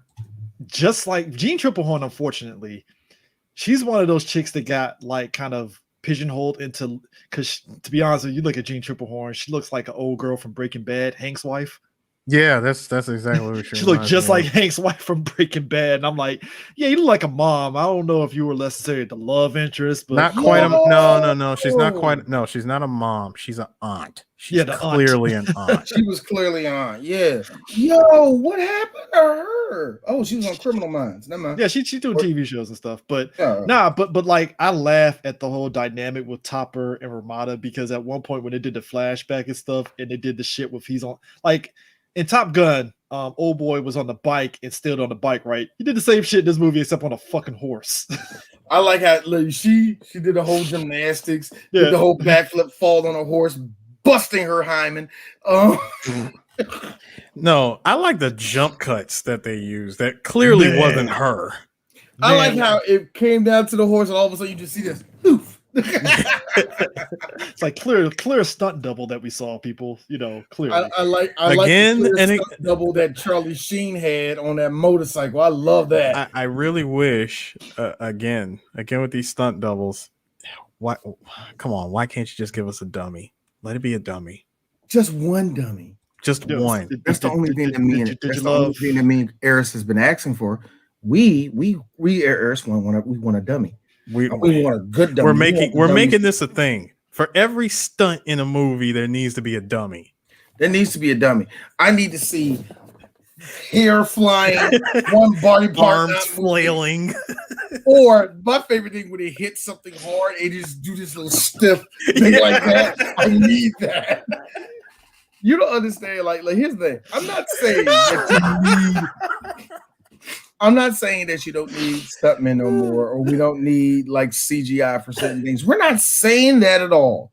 What we're saying is, I'll even take a CGI. If it ain't broke, don't fix it.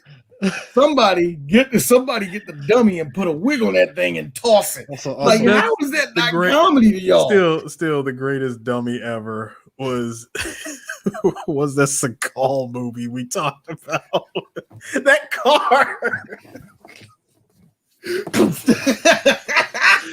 Well, I know. The body just lays stiff on the hood. Dude, shout out to another. He's a character actor. He's played in some comedy stuff. Bruce Young, black man. Yeah, he was in Trespass. Actually, he was Raymond in Trespass. Yes, he was. He played. Yeah, he played. I was looking at the drill. He played the instructor. He played the instructor. When I saw him, I was like, "Oh shit, it's Raymond." But no, wait, sorry. This was before he played Raymond. Yes, it was before he played Raymond. Also, because again, I'm a Highlander mark.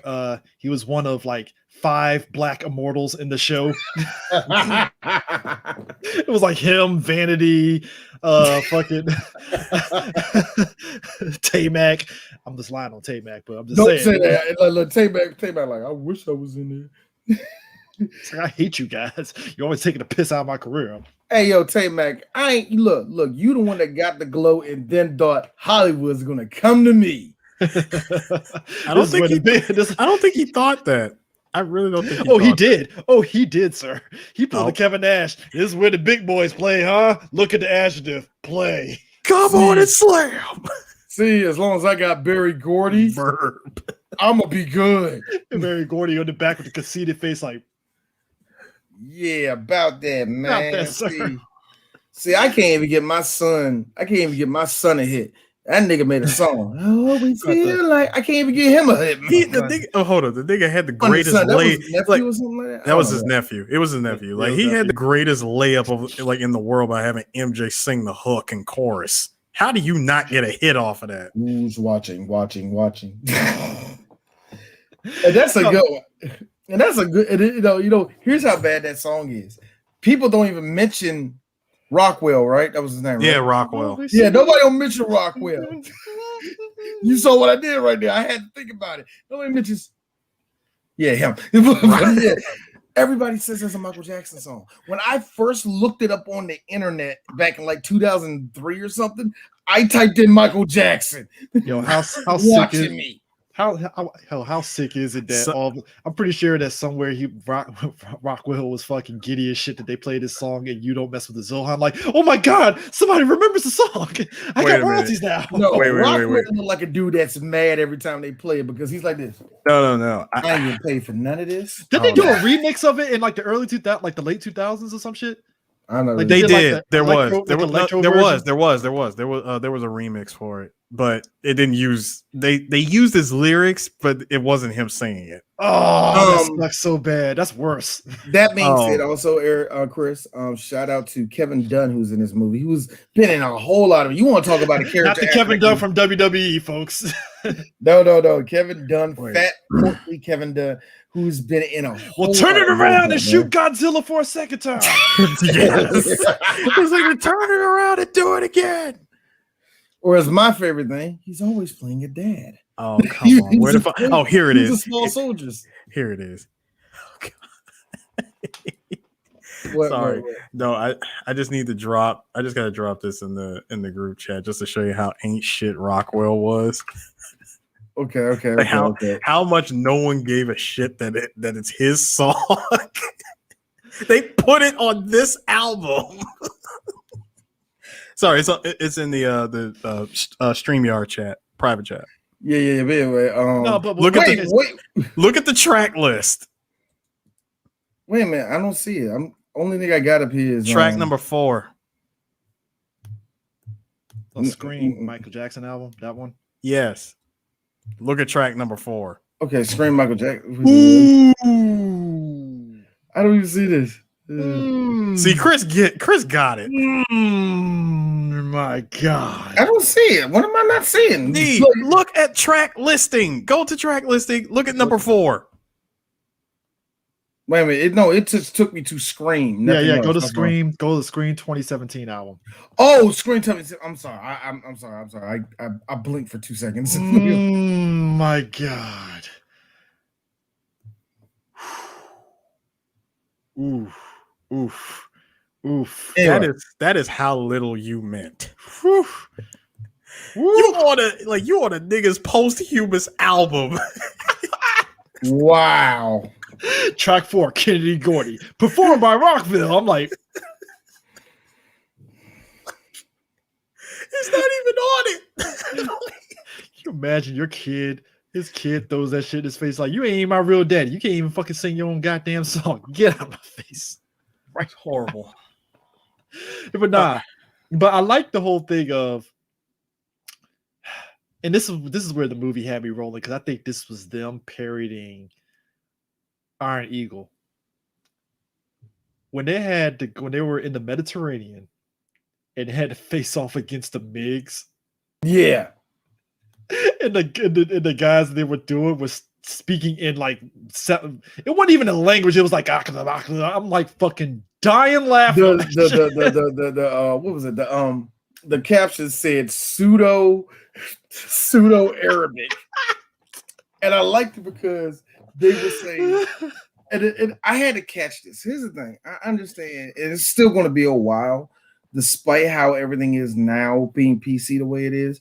We still have a big contingent of white people who don't respect people from the Middle East. Fuck no, they don't. So we're still going to get jokes like this even today, where they have their helmet and it says hummus, the other one says falafel. No, the dude had me die. It was like, we're going to cross the territory. It's a falafel heights.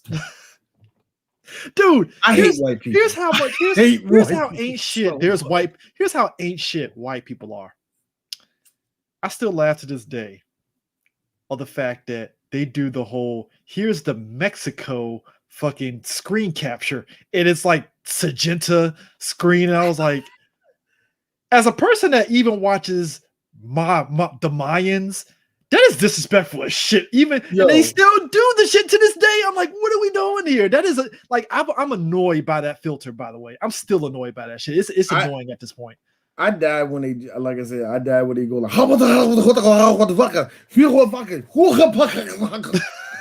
it's like, and they play the Arabian music when they go to his wife, and it was fucking Valerie in the fucking Arabian attire. And I was like, oh, I caught that. They had her dress up as that to show us his wife. the shit that had me dying was the other thing that had me dying was the whole time. Like I said, the fact that they had they Topper actually goes between both planes and fucking slaps some shits. yeah, that was stupid. That's like yo, I love it. He's like oh.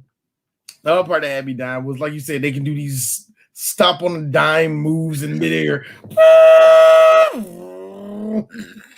Nah, but even earlier in the film, when fucking Washout was posing as Topper and he was fucking up in the air, like Topper, what are you doing up in the air? And he's just fucking up stuff. All right, I'm gonna go ahead and just get out this jet. And he's like, what are you doing, sir? What are you doing?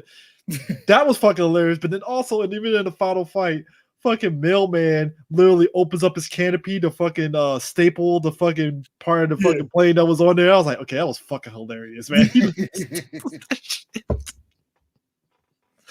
He's like, all right, I got it on there, and the newspaper just flies in his fucking face as he's doing this shit. I was like, all right, this is like the thing that always give me like all of the again it goes into the whole sight gag thing because in this movie also we talk about dummies. There were quite a few dummies in this one too, and I'm gonna say that when Eris get back. But the one thing that always got me with this is not just the physical comedy they do, but it's like I say, it's just the little sight gags that they do throughout the whole movie, man. People falling over. Like the one joke I liked was when Topper got on the base and he's just driving around and you hear a guy like this, like there was a man, there's a guy named Brady. But they ain't be rolling with that, man. They just like then they do like, they did the lyrics to "You Can't Touch This" or some shit, something like that. Yeah, it was. I forgot what song it was, man. But they all.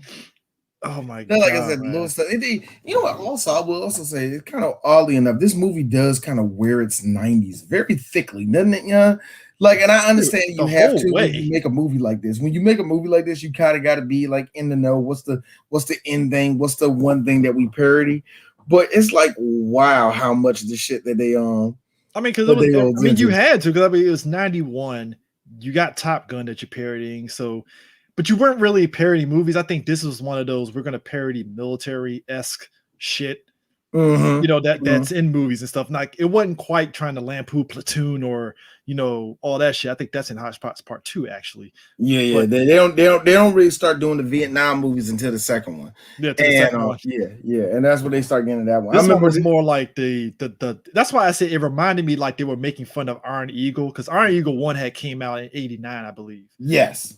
So it was more so it was more so like we're gonna make fun of those type movies, because even for those movies in the 80s and stuff, and I don't know if we're ever gonna do Iron Eagle.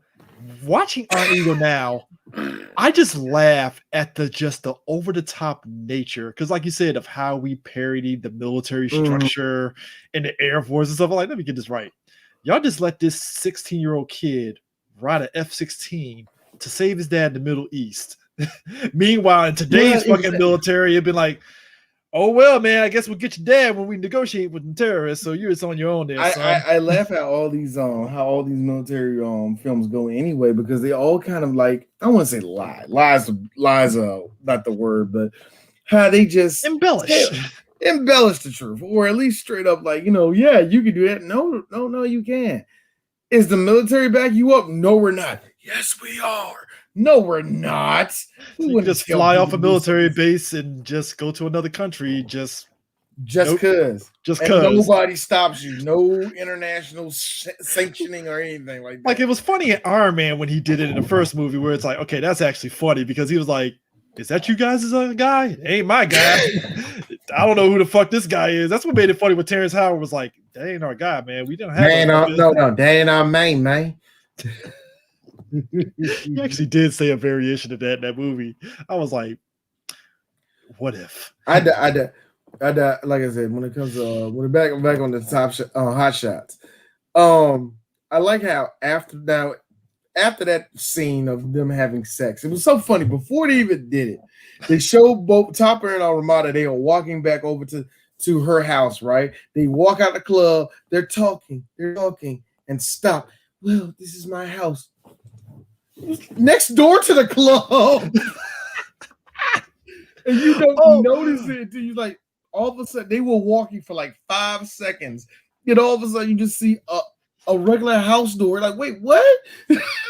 No, but what had me rolling though is that whole subplot was like, okay, so the subplot with this and stuff, and again, it's supposed to be played for like seriousness, but it's funny. So the whole subplot is the Navy is using Topper's like him being, just fucked up in the head because of his dad's death in order to like bolster getting new airplanes. So that's why they're doing those exercises, and Topper fucking up. It kind of bolsters like, hey, we can get some new planes now and stuff.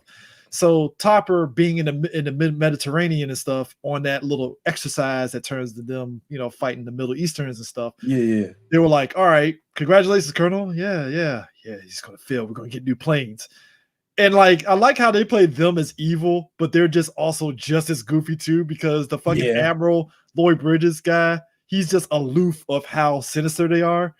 So every time he does something goofy, they're looking at him like, is this guy stupid? Does he not know we're trying to sabotage this shit? What's he doing? The thing that get me about that is that there's like it's serious talk, and it doesn't slow it down because there is serious talk. Like, we got to get that plane in the air and all the rest of it. Yeah. Business. All of a sudden, like, I hope this boxing match we're watching is good. Don't worry. I heard they both are under Don King. And so the fight starts. They walk into the middle of the ring. Dude clearly misses him. The other guy falls to the ground. Good night, everybody. That's the fight. Like, because again, it was no bullshit. It is something they don't do anymore. That was another trope of movies and stuff where they were always, whenever there was like an important conversation and stuff in a movie like this, in an action movie, they always had a sporting event. And then it's always, as soon as the conversation's over, it'll be like the end of it. Even when we talked about Highlander. Yeah. All of a sudden, yeah. Like in Highlander, when they were at that wrestling event and we saw Ric Flair and them wrestling and stuff, and I was like, that was a quick ass match. That shit was like done in like 2 minutes in terms of the fucking damn fight. What the hell happened? But you know what? I'm mad I missed the Don King reference when he said Don King. I was like, oh shit, it was 91. Don King was the guy. Yeah, and a lot of people just had this idea that like Don King just fixed every fight, because he kind of did. But only in America, guys. Only in America. I got to give it up for Bo Bridges and Bo and Jeff Bridges' dad in this movie, because this nigga was insanely hilarious, man. It was no reason for him to be so dumb. It's like this dumb stuff, but the thing that got me, he's like, whoa, be careful of that, son. I got a bullet went right through my head. Watch this. he took a piece of tissue. Oh, see, can't hear a goddamn thing. What are you talking about? The sight gag with him saying about his ears being all fucking empty and he puts the fucking handkerchief in there and shit. That shit it's a sight gag, but it's a goofy sight gag that just works because he's doing it. Especially with the sound effects where he's like, I'm like, okay, that's actually. And the other thing, what was the other thing this motherfucker did? He fell down the steps. When he fell down the steps, what's going on, man? I like when he asked him to fucking order up some soup, and he was like, I love soup. At least I think I love soup. Blasted shell. It's either soup or duck. Which one do you shoot? Duck, sir. And then hits his head on the desk. He's like, are you all right, sir? Of course I'm all right. What have you heard? There you go. Oh, man. Dog, man. But like, not even that whole thing with the club, right? And when Topper sits there and says, like, all right, I can go in. What about your landlady? I mean, you could do her too if you want. No, yeah, that was funny. She's like, yeah, I only have a landlady. Like, so what about her? You can do it too. The way she, you can do it too. Do it too. That's cool. I'm like, yo, that was good. No, but I just like, it's just like, it's just everything is just an escalation. But it's like, for me, like, I laugh at the movie, but it wasn't laugh out loud like I was with Naked Gun. And it doesn't mean that the movie wasn't funny. It was just like, all right, I laughed, but it wasn't like balls to the walls. Like, I think what it is because of just because the humor you're dealing with is a lot of sight gags. Like, a good example was them. Well, Tex Avery humor, yeah. Thank you. Yeah, Tex Avery humor. Like, a good example was, remember they was getting to the Jets and you see everybody getting ready. I remember the one day they had me dying because I like, oh, that was a premium system at the time. Topper had a Pioneer system in that man, complete with a tape deck. I'm like, I bet that sound crystal clear for 1991. Oh my god! Even the video, even the shit with them having the, you see the shit where he had like the VHS tape Yeah, in the tape deck before the fucking plane crash. I was like, okay, that's actually funny. that was stupid.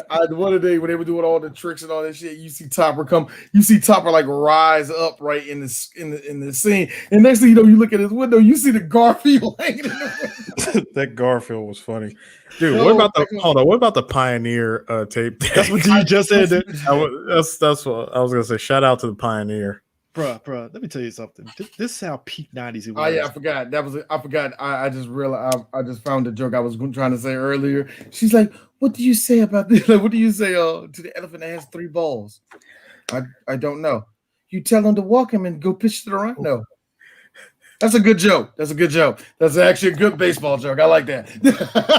Nah, but like, dog, you talk about 90s. That Garfield one took me out because how many of y'all had like that aunt that had like a Garfield or the Odie or the fucking or Pound Puppies? I knew a person. I knew a person that did the Pound Puppy thing where you put all the Pound Puppies in the back of the car. You put them on on the window, like stacking them on top of each other. The rear, the rear window. Yeah, that's Yeah, I have seen that, and I have also seen I don't have nobody that I have never had nobody that actually had the actual Garfield. Right, all 4 paws up. You know what I mean? It's right up there with the Garfield phone. I never knew nobody that had a Garfield phone. Here's the crazy I've seen part. them for sale everywhere. I never knew nobody. Here's the crazy part. And D knows this because he works on the auto parts store. It's amazing how the auto parts store started selling stuff outside of auto parts because they were selling those Garfield shits. Like, hey, you want to customize your car? Put this in the window. And I'm like, they still do that shit. You know how much shit they give us? They got to sell this like, ain't nobody. What they got y'all selling now? What they got y'all selling now? Right now, and it's great. It's great. Shitty shift knobs. That one other store does that. We don't do that.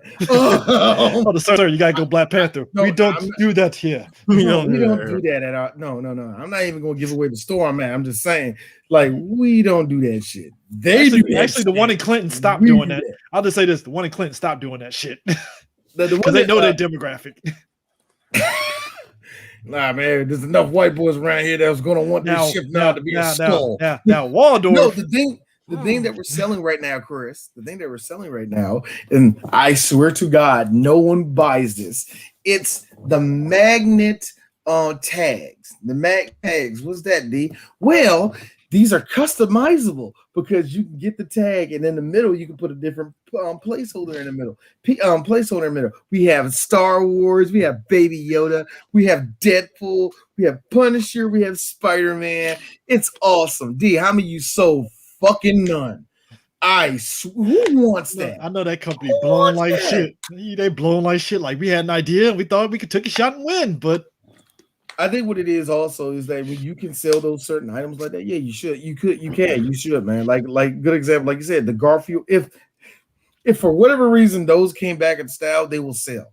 Of course they will sell. In the 90s, I know for a fact it sell because as much as I sat there and talked shit about it and stuff, I remember as a kid walking inside Track Auto with my dad and I saw like different varieties of them and stuff. I mean, you know, the one thing that we don't sell, but you got to get it in certain places. We do sell it, but we don't. I haven't sold one like almost 2 years. Was Baby on Board? There will always be Baby on Board. There will always be a help wanted one. I'm not help wanted. I mean, for sale signs, shit like that. The one that kills me. Please be patient, student driver. Nah, we don't sell those. We don't sell the student driver. I think those come like directly from driving schools. I feel like you only have to you got to actually go online and type that in to see what company can give it to you. You know what I mean? That just seems like that's at a wholesaler. You just can't get nobody to make that for you. Bro, the funny thing about this movie is near the ending. Again, it's like Top Gun. You know, they do the big mission and stuff, right? Now, it's not enough that we see Washout. The escalation to the point to where he has like goldfish inside of his big ass fucking. I love that. That was great. I loved it because he's seeing it. You can see the little itty bitty fish in area in his eyes. Goldfish, not we got to specify goldfish, like baby goldfish. But nah, Topper is like they're like Topper is still there because they think Topper got shot down, right?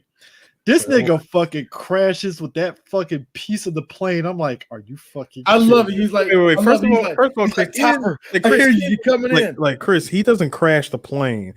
The plane literally drops. I love it. It just drops straight down. No right, parachute, just I got vibes. no parachute. All right. Looks like I'm losing the wheel. It's all right, Topper. Also losing the wing. All right, it's good. The other wing is gone. It's all right. You're coming in fine. All right, here I am. I like how he just opens up the canopy and is like, yay! Dun, dun, dun, dun, dun, dun, dun, dun. Oh God, I had to go back because I finally found the line. Good men like Dead Meat Thompson. Just an oblique of eye, they're out like a bad bulb. This ain't 1 minute you're in bed with a knockout girl or guy, girl or guy. The next minute you're compost heap. Does that bother you? Because it scares the living shit out of me. That whole funeral was fucking hilarious, man. Because did you like how Dead Meat was alive and they didn't cut to the fucking funeral? I was like, wow. Oh, when he said, he goes, I'm in a hospital. What's the worst that could happen? Immediate cut. Freaking fade, like transition straight to the funeral. And wait. And then my other favorite part was at the funeral. Here comes Topper. So I'm sorry, it's not much, but it's about $2,500. It's all that I took from my savings. Oh wow,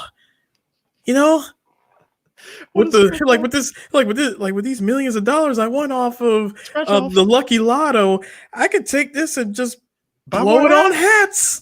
Dude, the look on his face was just like, that money's gone. Kill me now. He's gone. Kill me now. Oh, I want people to understand this. I always say this on every show. It's $2,500 in 1991. That's a lot of fucking money. Ain't small. $2,500 in 1991 money would feel like $5,000. I think it will feel like a full-on 20,000. Also, I think it will feel like a full-on 20,000. Like, I could have got a car. I'm I could have got a car. But I'm gonna say this now. Even as somebody I make pretty good money, $2,500 still makes my butt cheeks clench. Fear. And that's why I look at every person. This is why I say social media is bullshit. I saw motherfuckers say, man, $1,000 ain't shit. Fuck you. It is. I don't give a shit. I know I know you pay rent. It goes in a blink of an eye. But that shit fucking hurts. It's like, imagine that's rent money. Nigga, imagine just spending $1,000 in a single day. Hell, imagine spending $1,000 in an hour. Dog. I got halfway just today on sneakers. I want people to understand this. I want people to understand this. D and Eris have paid me back every year at San Diego Comic-Con for the hotel. It hurts me to have to pay $1,000 plus for the hotel. Like my heart just like, $1,000, Jesus Christ. And then the thing that pisses me off, though, the thing that pisses me off, people who have I don't know how you just went through life never having a problem. Man, it ain't a lot of money. God. Shut the fuck up. I'm just sitting there again, all of us make pretty good money. Even me and Eris make really good money to where it's like, I gotta pay this amount. But even I'm just looking at him like, no, nigga, no, don't say that. No, don't know. I don't know. No. I think I always say it. Rappers ruined a lot of black kids just because we don't know what money is. Oh no, sir, you have to specify rappers and scammers. Specify that. Rappers is I would just say rappers. I think rappers for black boys, for black girls, it's the scammers. So as soon as I hear somebody say $1,000 ain't shit, like you're a scammer, fuck out of my face. Man, you can flip that. Stop talking. Stop. As soon as I hear flip, I'm like, I'm out. Here's the real deal. Here's the real deal. I don't know because I don't know what happened in life. But I know two things to be true. Number one, somebody that tells you can flip something, shut up. Number two, the one thing I do know is this: the only way anybody can make quick money, the way we always say it, sell drugs. I'm not even kidding you. You can make you. Have I done it? I sold a couple. Nickel bags. I ain't like I sold. Allegedly, D. Allegedly. Or if you want to, shut up. Allegedly. Or if you listen. hold on, Chris. Listen to the advice of your weekday afternoon lawyer, DJ Sue. All right, allegedly. Shout out to a guy that I follow, Rolliver Queen. Me and Prime, we're friends with him on Twitter, right? This chick was like, man, I didn't know guys really pay for feet videos. Rolliver was like, you better fucking jump on that shit now. That's quick money. Do it now. Because, yeah, get it while you can. That's why I was like, yeah, get your quick money in. Do it now. That's what OnlyFans is, because OnlyFans is about to pull a Tumblr. And you heard about that, right? I heard about that. That shit's going to implode. Yo, OnlyFans was like, yeah, you know, this sex game ain't for us. And I'm like, oh boy, here we go. Yo, the way when I hear that, like, yo, son, real talk. It was a good ride, but good ride, guys. There's about to be a bunch of girls named Shanita that's mad as hell right now. And for me to what? Wait. And for me to go, I'm sorry, Chris. I'm gonna go ahead and go dark. The moment that shit happens, there's gonna be a lot of suicides. Oh no, sir. No, sir. Oh no, he's right. No, he's right. There's gonna be a lot of chicks on suicide watch. Suicides, but also I'm going even more darker. It's gonna be a lot of chicks saying we're gonna go old school. Time to prostitute, ladies. Let's go. I'm like porn. Just do porn. Gonna be out. Just do porn. It's gonna be me and Eris randomly in fucking Gallery Place, and we see some fucking prostitutes in Gallery Place. I'm like, there's some bold ass women out in Gallery Place prostituting. Goddamn. No. Just to show you how shallow the pool is, because they can't, they all can't be in one spot, Chris. We're just gonna have to be rolled around. We bend that corner at Franconia Road and we see one there. So we have fucking Awesome Con, and all of a sudden fucking some 6-year-old kid getting solicited for a prostitute and shit. It's like, damn. I'm like, damn, chick, you down bad, huh? 6-year-olds, goddamn. Hey, look, times are tough. This is what we're going to be. Hey, guys, real quick. This is like what us at your fast. Look. I hear y'all talking all that. You know what we're going to be getting when OnlyFans close? A lot of this. Hold on.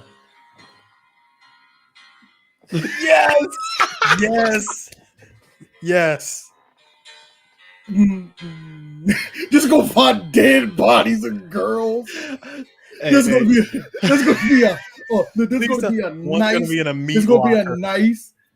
a nice mid-level house. All of a sudden you bust into the girl getting arrested. No, y'all gonna take my stuff away. Cut to us three in a Denny's fucking eating breakfast. No, here's her. We're all getting made. It's like you told everybody that was going to happen. Plus, D still had his connections in Pittsburgh.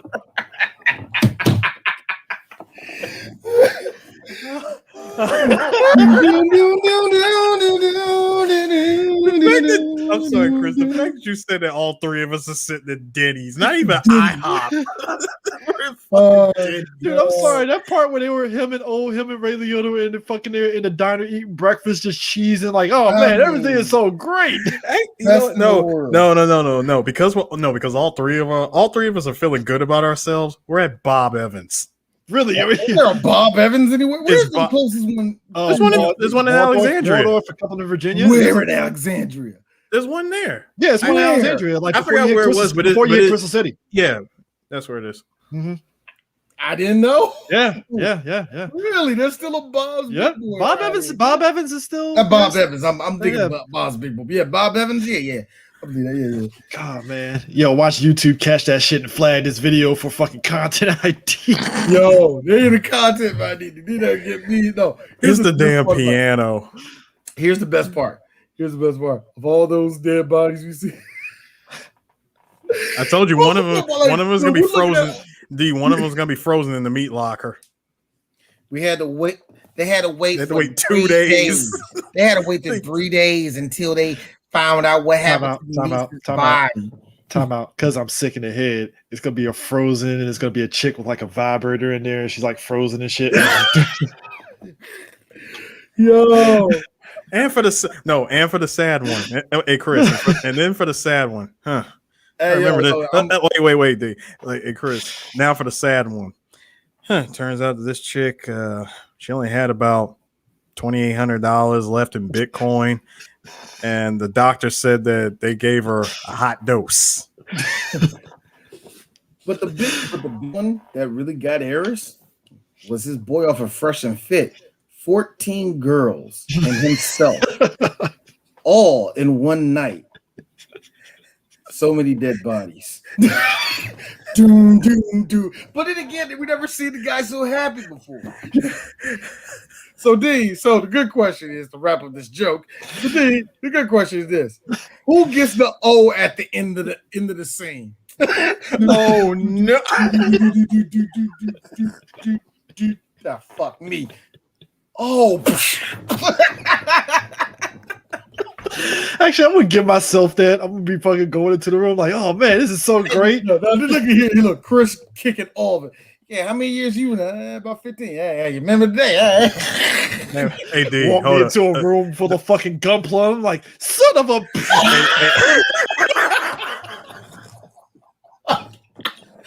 No, wait. No, wait, D, hold on. No, D. Here's the best part. When he walks in the room, Chris doesn't know it. Dude silently pulls out a footstool just so he can stand on it and aim for Chris. To see a fucking full boxes of gunpla, and I'm like, what the fuck? What do I think is gonna happen? Wait, what? I gotta do it right. Wait, Gaddafi just asked me what do I think is gonna happen to Momokun, Ivy Doom, Kenny, and Belle Delphine? Easy. They're like very easy. Momokun's already ahead of the game. She's on Chatterbait. She's on Campsite. She's ahead of the game, bro. Cam soda. Eris. What? What do you mean? Kicks open. They whacked him. They fucking whacked him. Why? OnlyFans. Because only. Okay, hold on. I'm sorry. Wait. I'm sorry. That shit in fucking Goodfellas always gets me because they close up shot to his face like, what? Just wait, Nico LOL. Nico LOL, first of all, she's smart. She's a millionaire. The only thing she needs to do is just shut the fuck up and sit on her money. Ivy Doom Kitty is fine. Yeah, Ivy Doom Kitty's fine. He's fine too. Real talk, Gaddafi. Real talk. Three of these 6 girls that you mentioned are actual millionaires. Look. Bree Nasty's gonna be fine because they shut that shit down. She Gaddafi. When I said ahead of the game, I'm saying she's a cam girl. She doesn't have to worry about OnlyFans. Yeah. Because once you go into cam girl, you got avenues beyond. That's my point. And I think also, just real talk, you're gonna at least have 3 sugar daddies. If you're good, you're gonna have at least 3 sugar daddies in there. That's gonna constantly give you money. Oh, and plus, hold on, and wait. And the best part is, Momokun is smart enough to shut the fuck up at this point. She has learned her lesson. She has kept her mouth shut, stayed in her lane, and has nothing to do with cons. So that being said, everybody, if you're a black guy that likes them big like me, but back up, all that white fat hanging like. We diverted away from Top Gun, but before Topper landed like that, right? I love the fat. We called it Top Gun. Wow, holy shit! Hot shots. So we talked about this in Think It Gun, right? So this is during the 90s and stuff. Clearly, we like to make fun of terrorism and stuff. I like how Topper, despite all that shit, was able to drop a bomb directly on Saddam Hussein. Directly. What I loved is how Saddam held that shit like it was an oversized football. He was drinking fucking lemonade on his fucking damn recliner out on the beach somewhere in the desert. And I'm like, yo. Okay. You know, that's what happened. Wait, Chris. Not to get too political, but isn't that exactly what happened in real life? Yeah, it did. Saddam was minding his own business. You gotta think about it. We needed a face for we needed a face for 9/11. I mean, Saddam. You gotta think about it. This nigga was chilling, playing FIFA 04.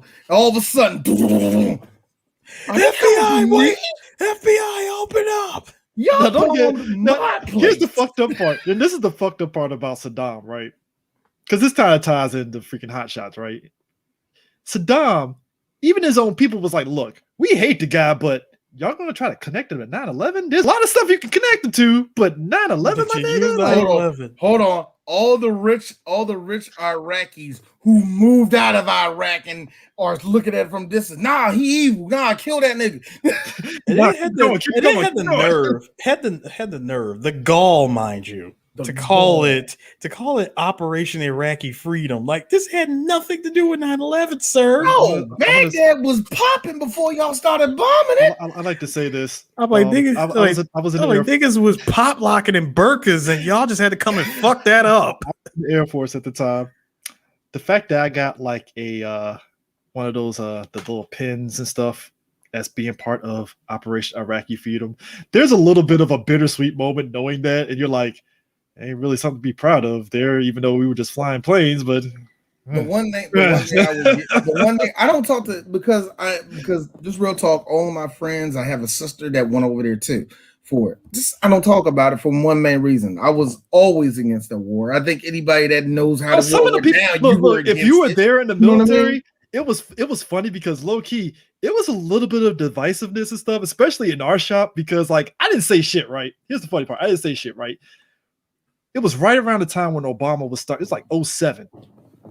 Right around the time Obama was starting to make a name a little bit and stuff, right? Talking shit. One of my white coworkers, right? Cool as hell, right? We were just randomly talking about the election, right? And people were mentioning what was it? John the one that left his the one that left his wife, right? Yeah, he was the big name, right? Before that whole scandal happened, right? I forgot his name. Yeah, the dude that left his wife when they had cancer. Everybody was talking about him, right? And my white coworker was like, I don't know, man. Y'all might want to watch out for Barack Obama, right? All of a sudden, it was like, I'll just say this, guys.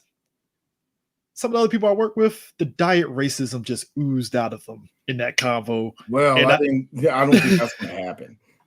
Oh yeah, it was kind of like that, and I was like, ugh. You think he has the experience? But really?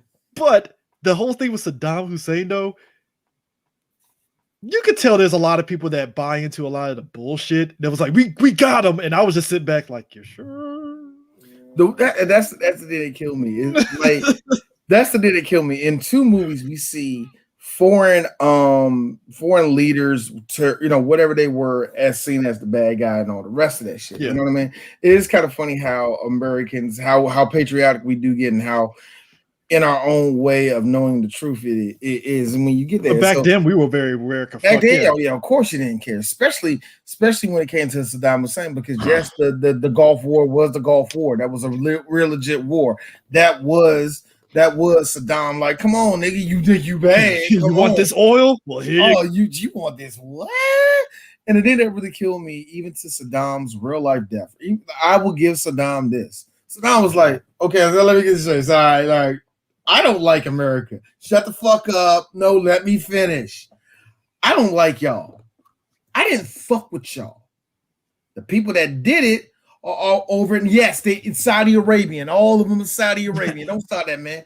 We are Iraq. You know what the last thing we did to y'all? Do you want to know the last real terrorism we did to y'all? We are blah, blah, blah actor. You don't know who he is yet. So y'all gonna find out. It's like, look, I'm a bad guy, but I wouldn't ram a plane into a fucking building. So y'all come into my backyard. My backyard, nigga. I was chilling, man. Unloaded my golden guns. That's what made this whole thing funny when he dropped that bomb. My nephew was riding around his old gold ATV. Man, it was good. All of a sudden, Iraqi freedom. Hey, yo, tell George, yo, to me, if I was Saddam, I would have said it loud as day. Right before when they was about to hang me, if I was Saddam, I would have been talking mad shit the whole time. Like, can you imagine? Giving away secrets. Let's think about it like this, right? You look at this movie, right? I gotta imagine Saddam may have saw this movie and was just like, oh, Saddam's seen this. All right, fine. I think Saddam enjoyed some of the humor that went. I think all leaders do to an extent. Yeah, except for Putin. I think Putin. Look, Putin is a motherfucker that will bust the best nut ever and still have a look on his face. Like he wasted his time. I know, it's just funny to me with the way we did it. It's like the way we did it. I think Because like I said, it's just like when you saw Saddam Hussein hugging the fucking They've had bomb that- when it landed on him and stuff, I was just like, that's funny. Just the way the setting of it is, because it's like, so Saddam, you were just chilling at that nuclear power plant. You just let that shit fucking land on you. I will tell you this, Chris. I will miss the humor. I will miss the humor of white people not giving a shit about somebody else's culture, so they can just be as offensive and stereotype it as much as Oh, because that possible. hummus and the fucking falafel shit would not fly today, buddy. Like I Whoa. said, I think Falafel Heights will still go by. I still work. Yeah, we're gonna fly over Falafel Heights. That will work, but all the rest of that, the couscous, yeah, do that couscous. That won't work. You can't. But no, do but that I just, anymore, but like I said, I like just how I do miss that humor. But I just like how, like I said, when Topper lands and it's just a thud of the fucking piece of wreckage and shit.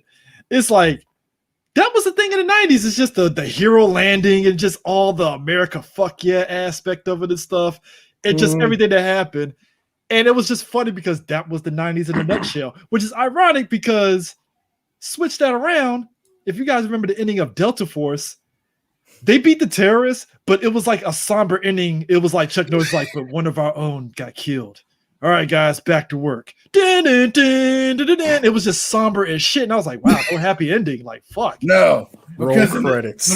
Because America did. America because the American, no, because the United States doesn't stop.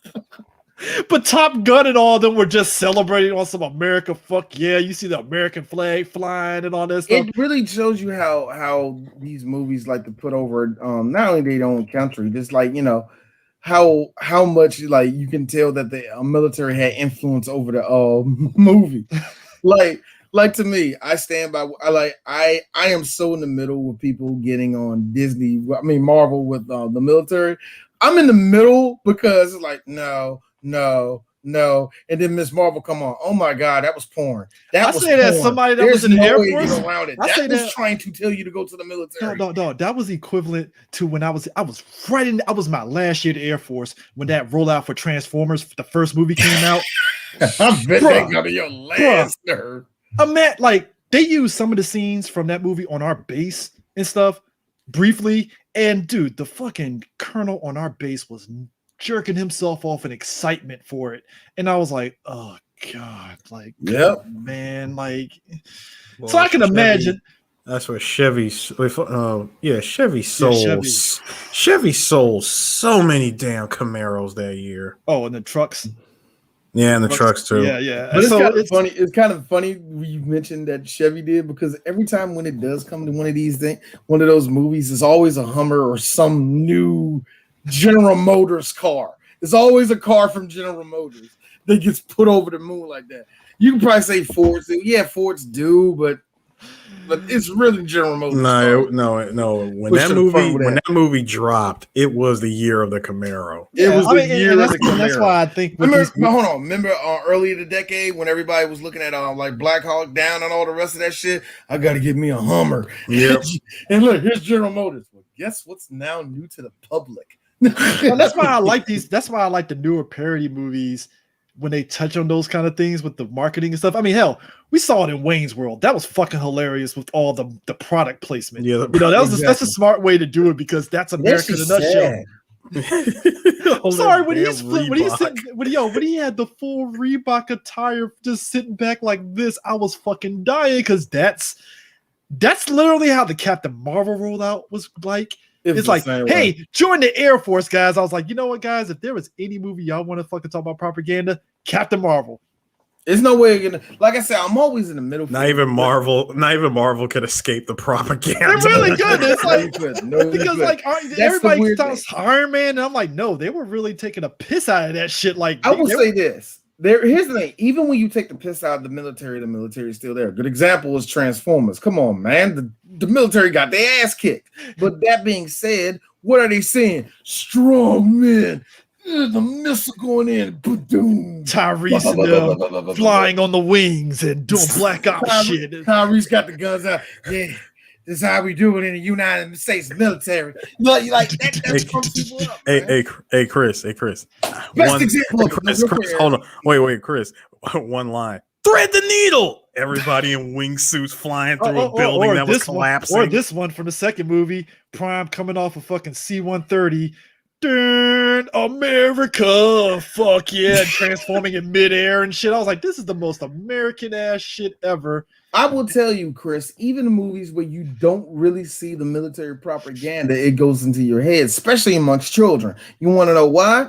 The first time I seen Will Smith in that fucking jet go Eagle Fox 2, yes, I was like, I want to do that. yes. I want to be in a jet. Hey. I want to be in a jet just like Will Smith. Shooting aliens. I wanted to do that. Basically, Chris, basically the best part of playing the Independence Day game on PlayStation. Harris, I'm sorry. There was no good part of that game, and you know it. Good luck getting off that first level, son. Oh, yeah. Me and my cousin sat on that game for 4 straight hours trying to get past that. I've rented it from Blockbuster and regretted it immediately. We ran. This is when I was in North Carolina. This is when I was in North Carolina, like for the summer with my cousin. We ran 4 miles to that damn Blockbuster. I want people to understand something real quick. How do you put out that piece of shit game and we had early Ace Combat running laps around that shit? You got me on that one, Chris. That's a good game. Good game. Ace Combat was on PlayStation 1. And look, the graphics weren't great, but god damn it, it was fun. How the hell you it got its point across. He really did. Oh, but what I'm saying is like, G.I. Joe fucked my head up on the military and shit. Like, oh man, it's wacky fun. Cobra, yay! And yet it's funny because if you ask any of like the older, we worked alongside like a lot of older guys that were like prior military that worked for Lockheed, right? And the way they tell it, it kind of was on some G.I. Joe shit. He's like, man, I used to remember back in the day after work, we used to drink on the flight line. I'm like alcohol in the uniform, drink beer. Yeah, we did that shit. I was like, oh yeah. Like I would tell you this, man. My the way that my father-in-law used to talk about the military, especially in the 80s, there was like no rules. As long as you say fuck the Ruskies, you were fine. You were fine. It was literally G.I. Joe incarnate. Like, oh shit. So let me get this right. The fridge was there with his uniform on fighting. Wow, man. That's a good one, man. Meanwhile, new G.I. Joe, it's like, man, it's very serious. All right. Very somber in this one, man. Can y'all bring Marlon Wayans back in? Imagine say something funny. The Rock looking at the producer like, fuck. I don't know what you're talking about. You know what, Chris? Shut up. No, it wasn't. Why, what? Dude? Oh, Storm Shadow.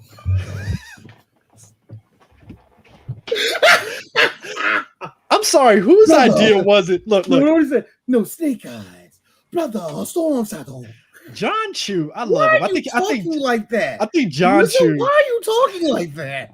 John Chu, a guy that was a music director. I would give him credit a little bit.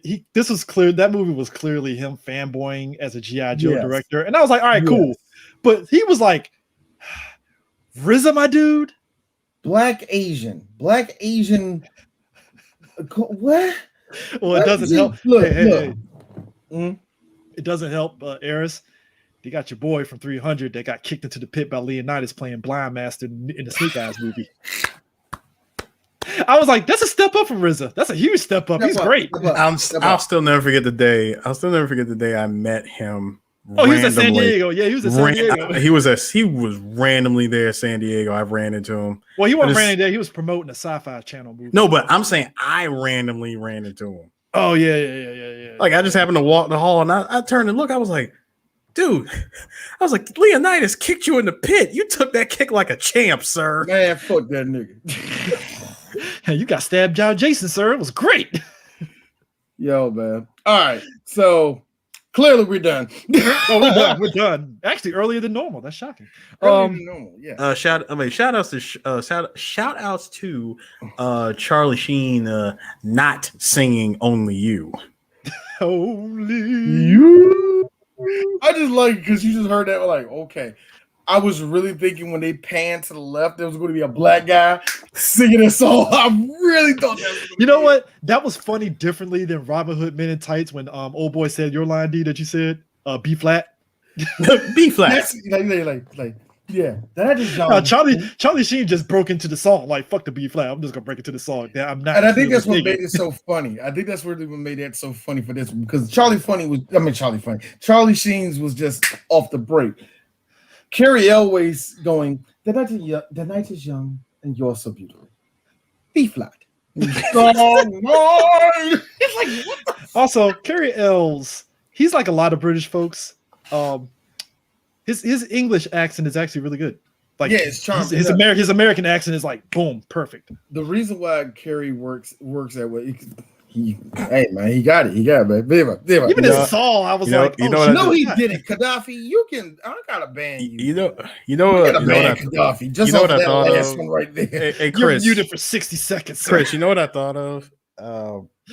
Could you imagine in not Earth 2, but alternate timeline?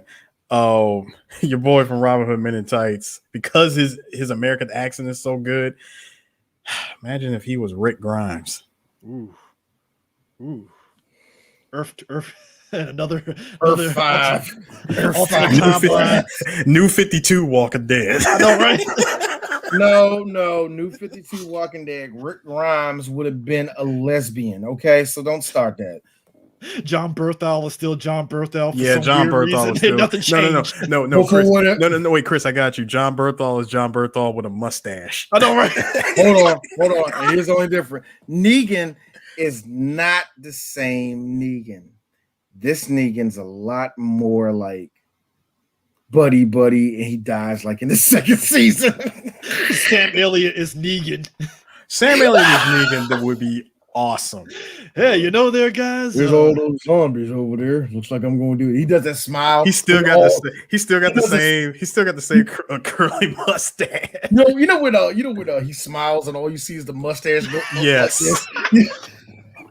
Sam Elliott is the only one. It's like he avoided doing the Blue Lives Matter mustache in every movie. Even in fucking Incredible Hulk, he had like the military mustache.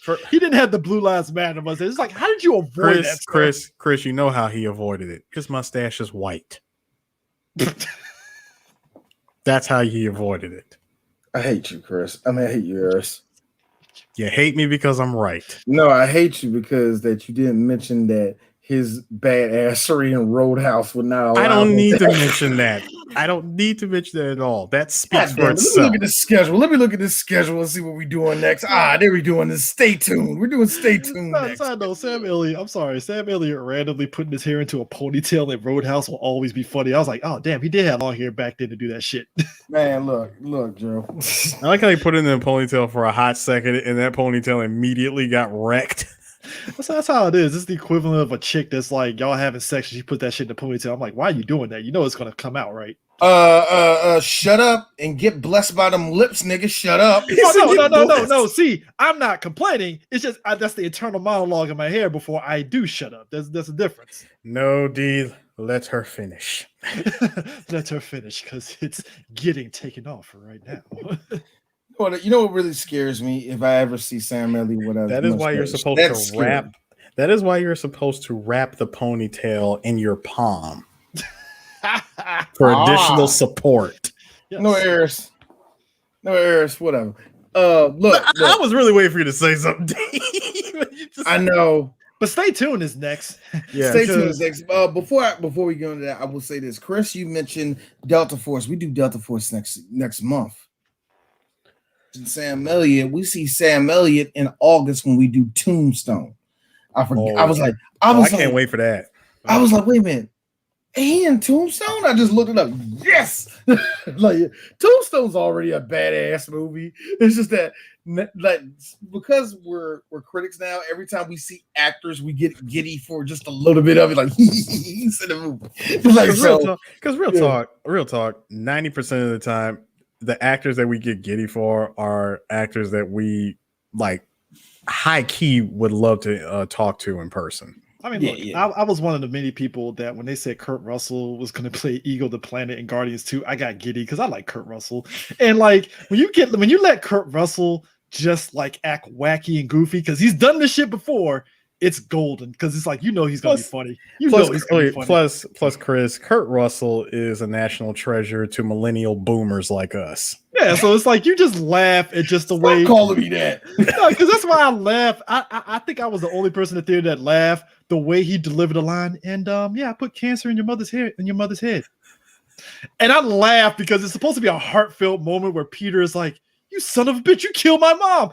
But I laugh because the way he delivered when he delivered that line, I was like, "That's a perfect Kurt Russell delivery." Chris laughs at. Look, hold on. Here's the fun part about that story. Chris chuckles at it. He just goes. Chris does that, right? 2 rows in front of us. 2 rows in front of us. Anthony, Lucas, and somebody. I forgot who else was beside him, right? I think it was Sam. They was all in front of us, like 2 rows in front of us. Lucas, loud as day. This movie's fucking terrible. Clear as day, because I think that's that. See, Lucas is like me. I won't say that out loud because I'm like, look, man, it's like 40 minutes. Maybe we got a chance. No, Lucas like, nope, dead in the water. This movie's What I loved about that movie was it's Kurt Russell. Kurt Russell kept that same look for the Hateful Eight. He had the same look for the Hateful Came Eight. off one set and just dived on the Guardians 2. Like, all right, time to do Guardians 2. then take time to shape. Okay, whatever. Actually, he did Hateful Eight. The same year he did the Bonesaw, whatever the fuck that the movie is, with the same look, and then the Guardians 2 and was like, "No, I'm gonna keep the same look. Just want to keep." Didn't he also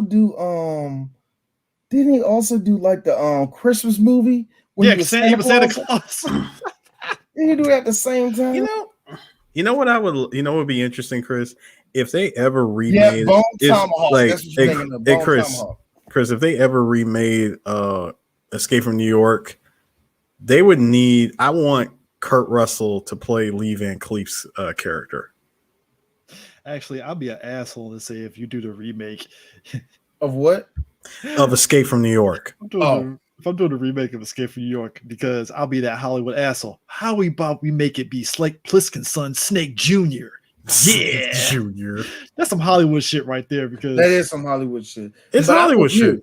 But I'm actually definitely with what Eric said. If you're going to do any of these remakes, I suggest you get at least 1 or 2 people that were in the original, and and I know it's gimmicky, but in the case of Escape from New York, that can work. That's what I'm saying.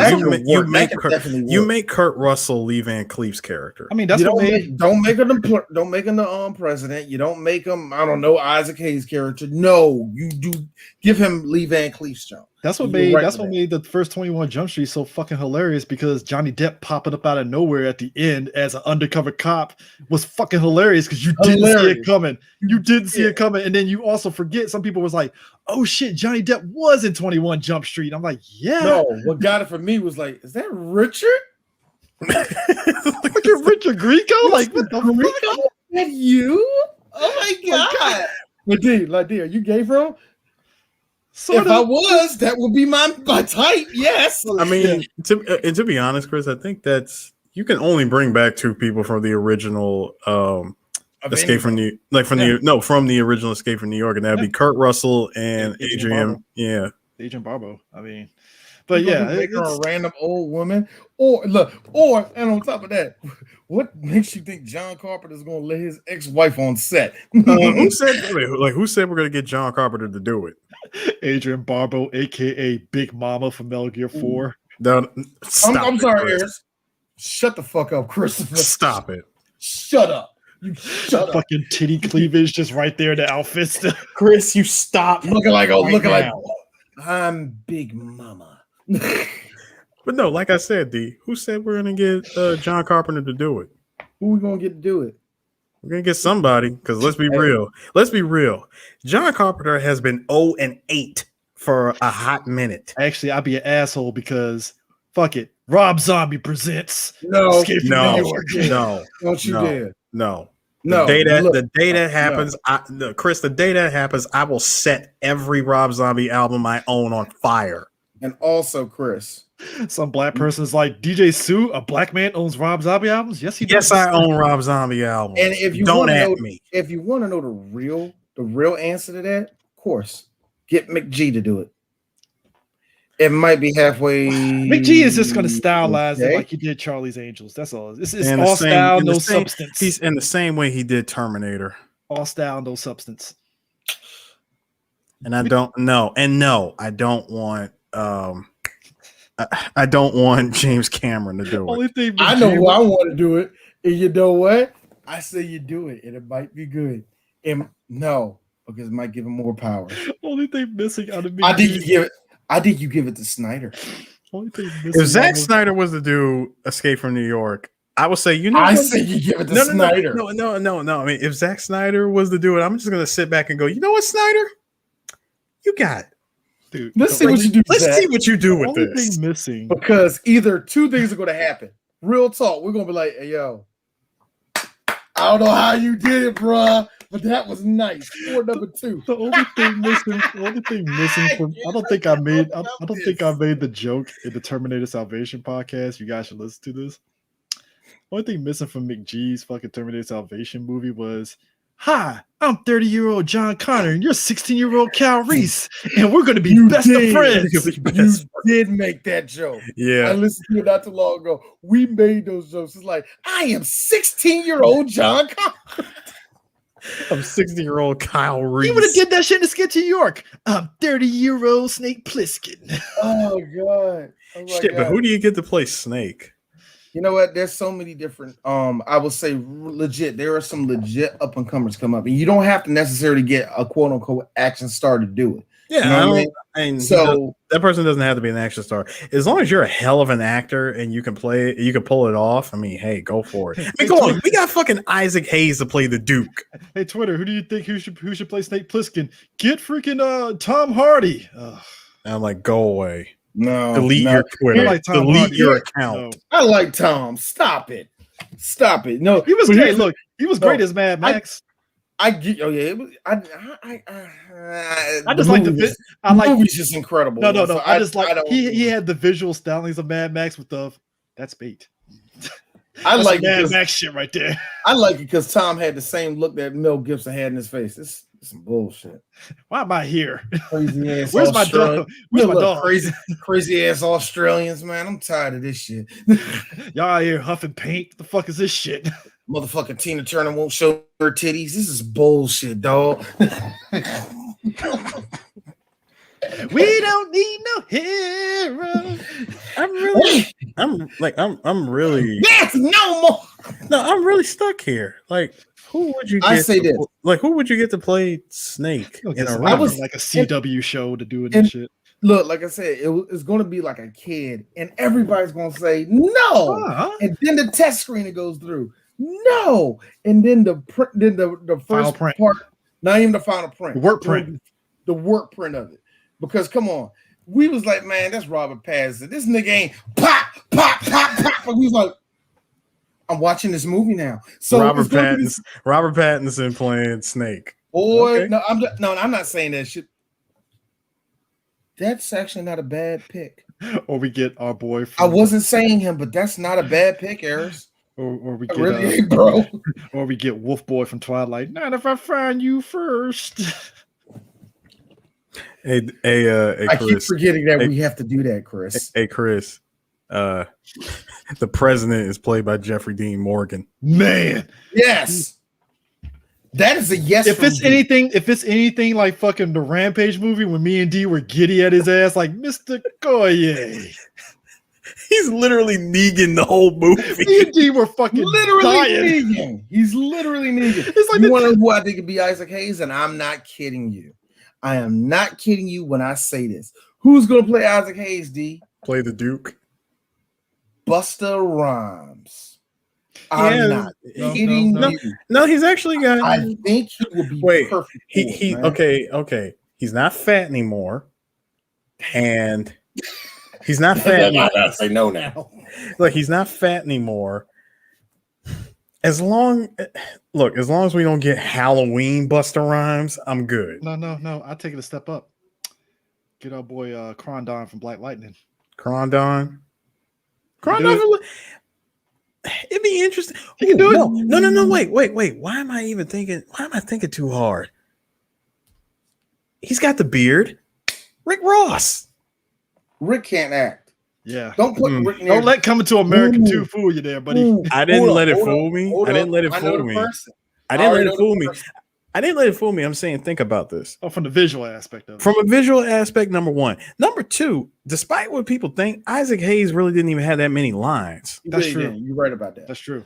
Now, if there's anybody, I'm gonna say it. Get somebody from New York. Okay, first off, make all that pink. Make that pink. Cameron. Who the fuck is this nigga, man? Get him off my island, bro. Fuck off me, beat. And you know what? That shit would actually. Hey, look. That shit would, dude. You know, Hollywood would look at the demo before we go. Hollywood would look at the fucking number demos and be like, "There's a lot of black people going to see Escape from New York. What the hell's going on here?" Like, we're gonna make this Cameron Giles the next star, and then Cameron says something that's gonna get him like halfway through. First off, I don't want no fat bitches at the preview. Okay, look, Mr. Giles. You gotta be all light skinned. I don't want all no be all dark light skin. skinned. He shows up to the premiere with Juju.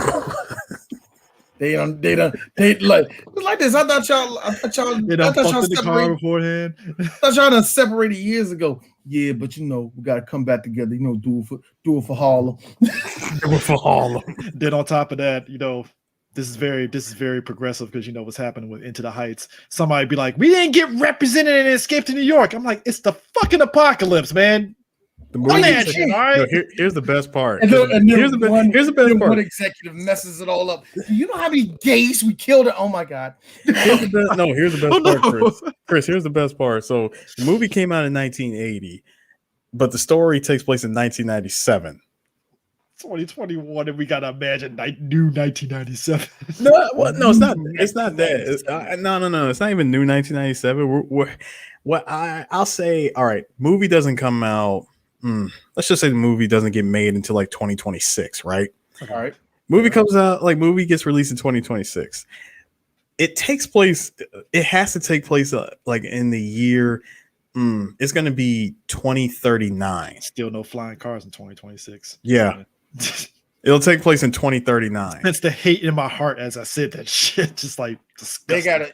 Oh my god. Yeah, because think about it, 1980 takes place in 1997. That was Escape from LA took place in what year? 99. Yeah, it was like 99. It was literally like it was still within. Well, the in time movie universe. So in movie universe, it was 2 years after. Yeah, it was 2 years. Okay, all right. Cool, that makes sense. It was something like that. But Weird anyway, times with this whole podcast because next week we're doing.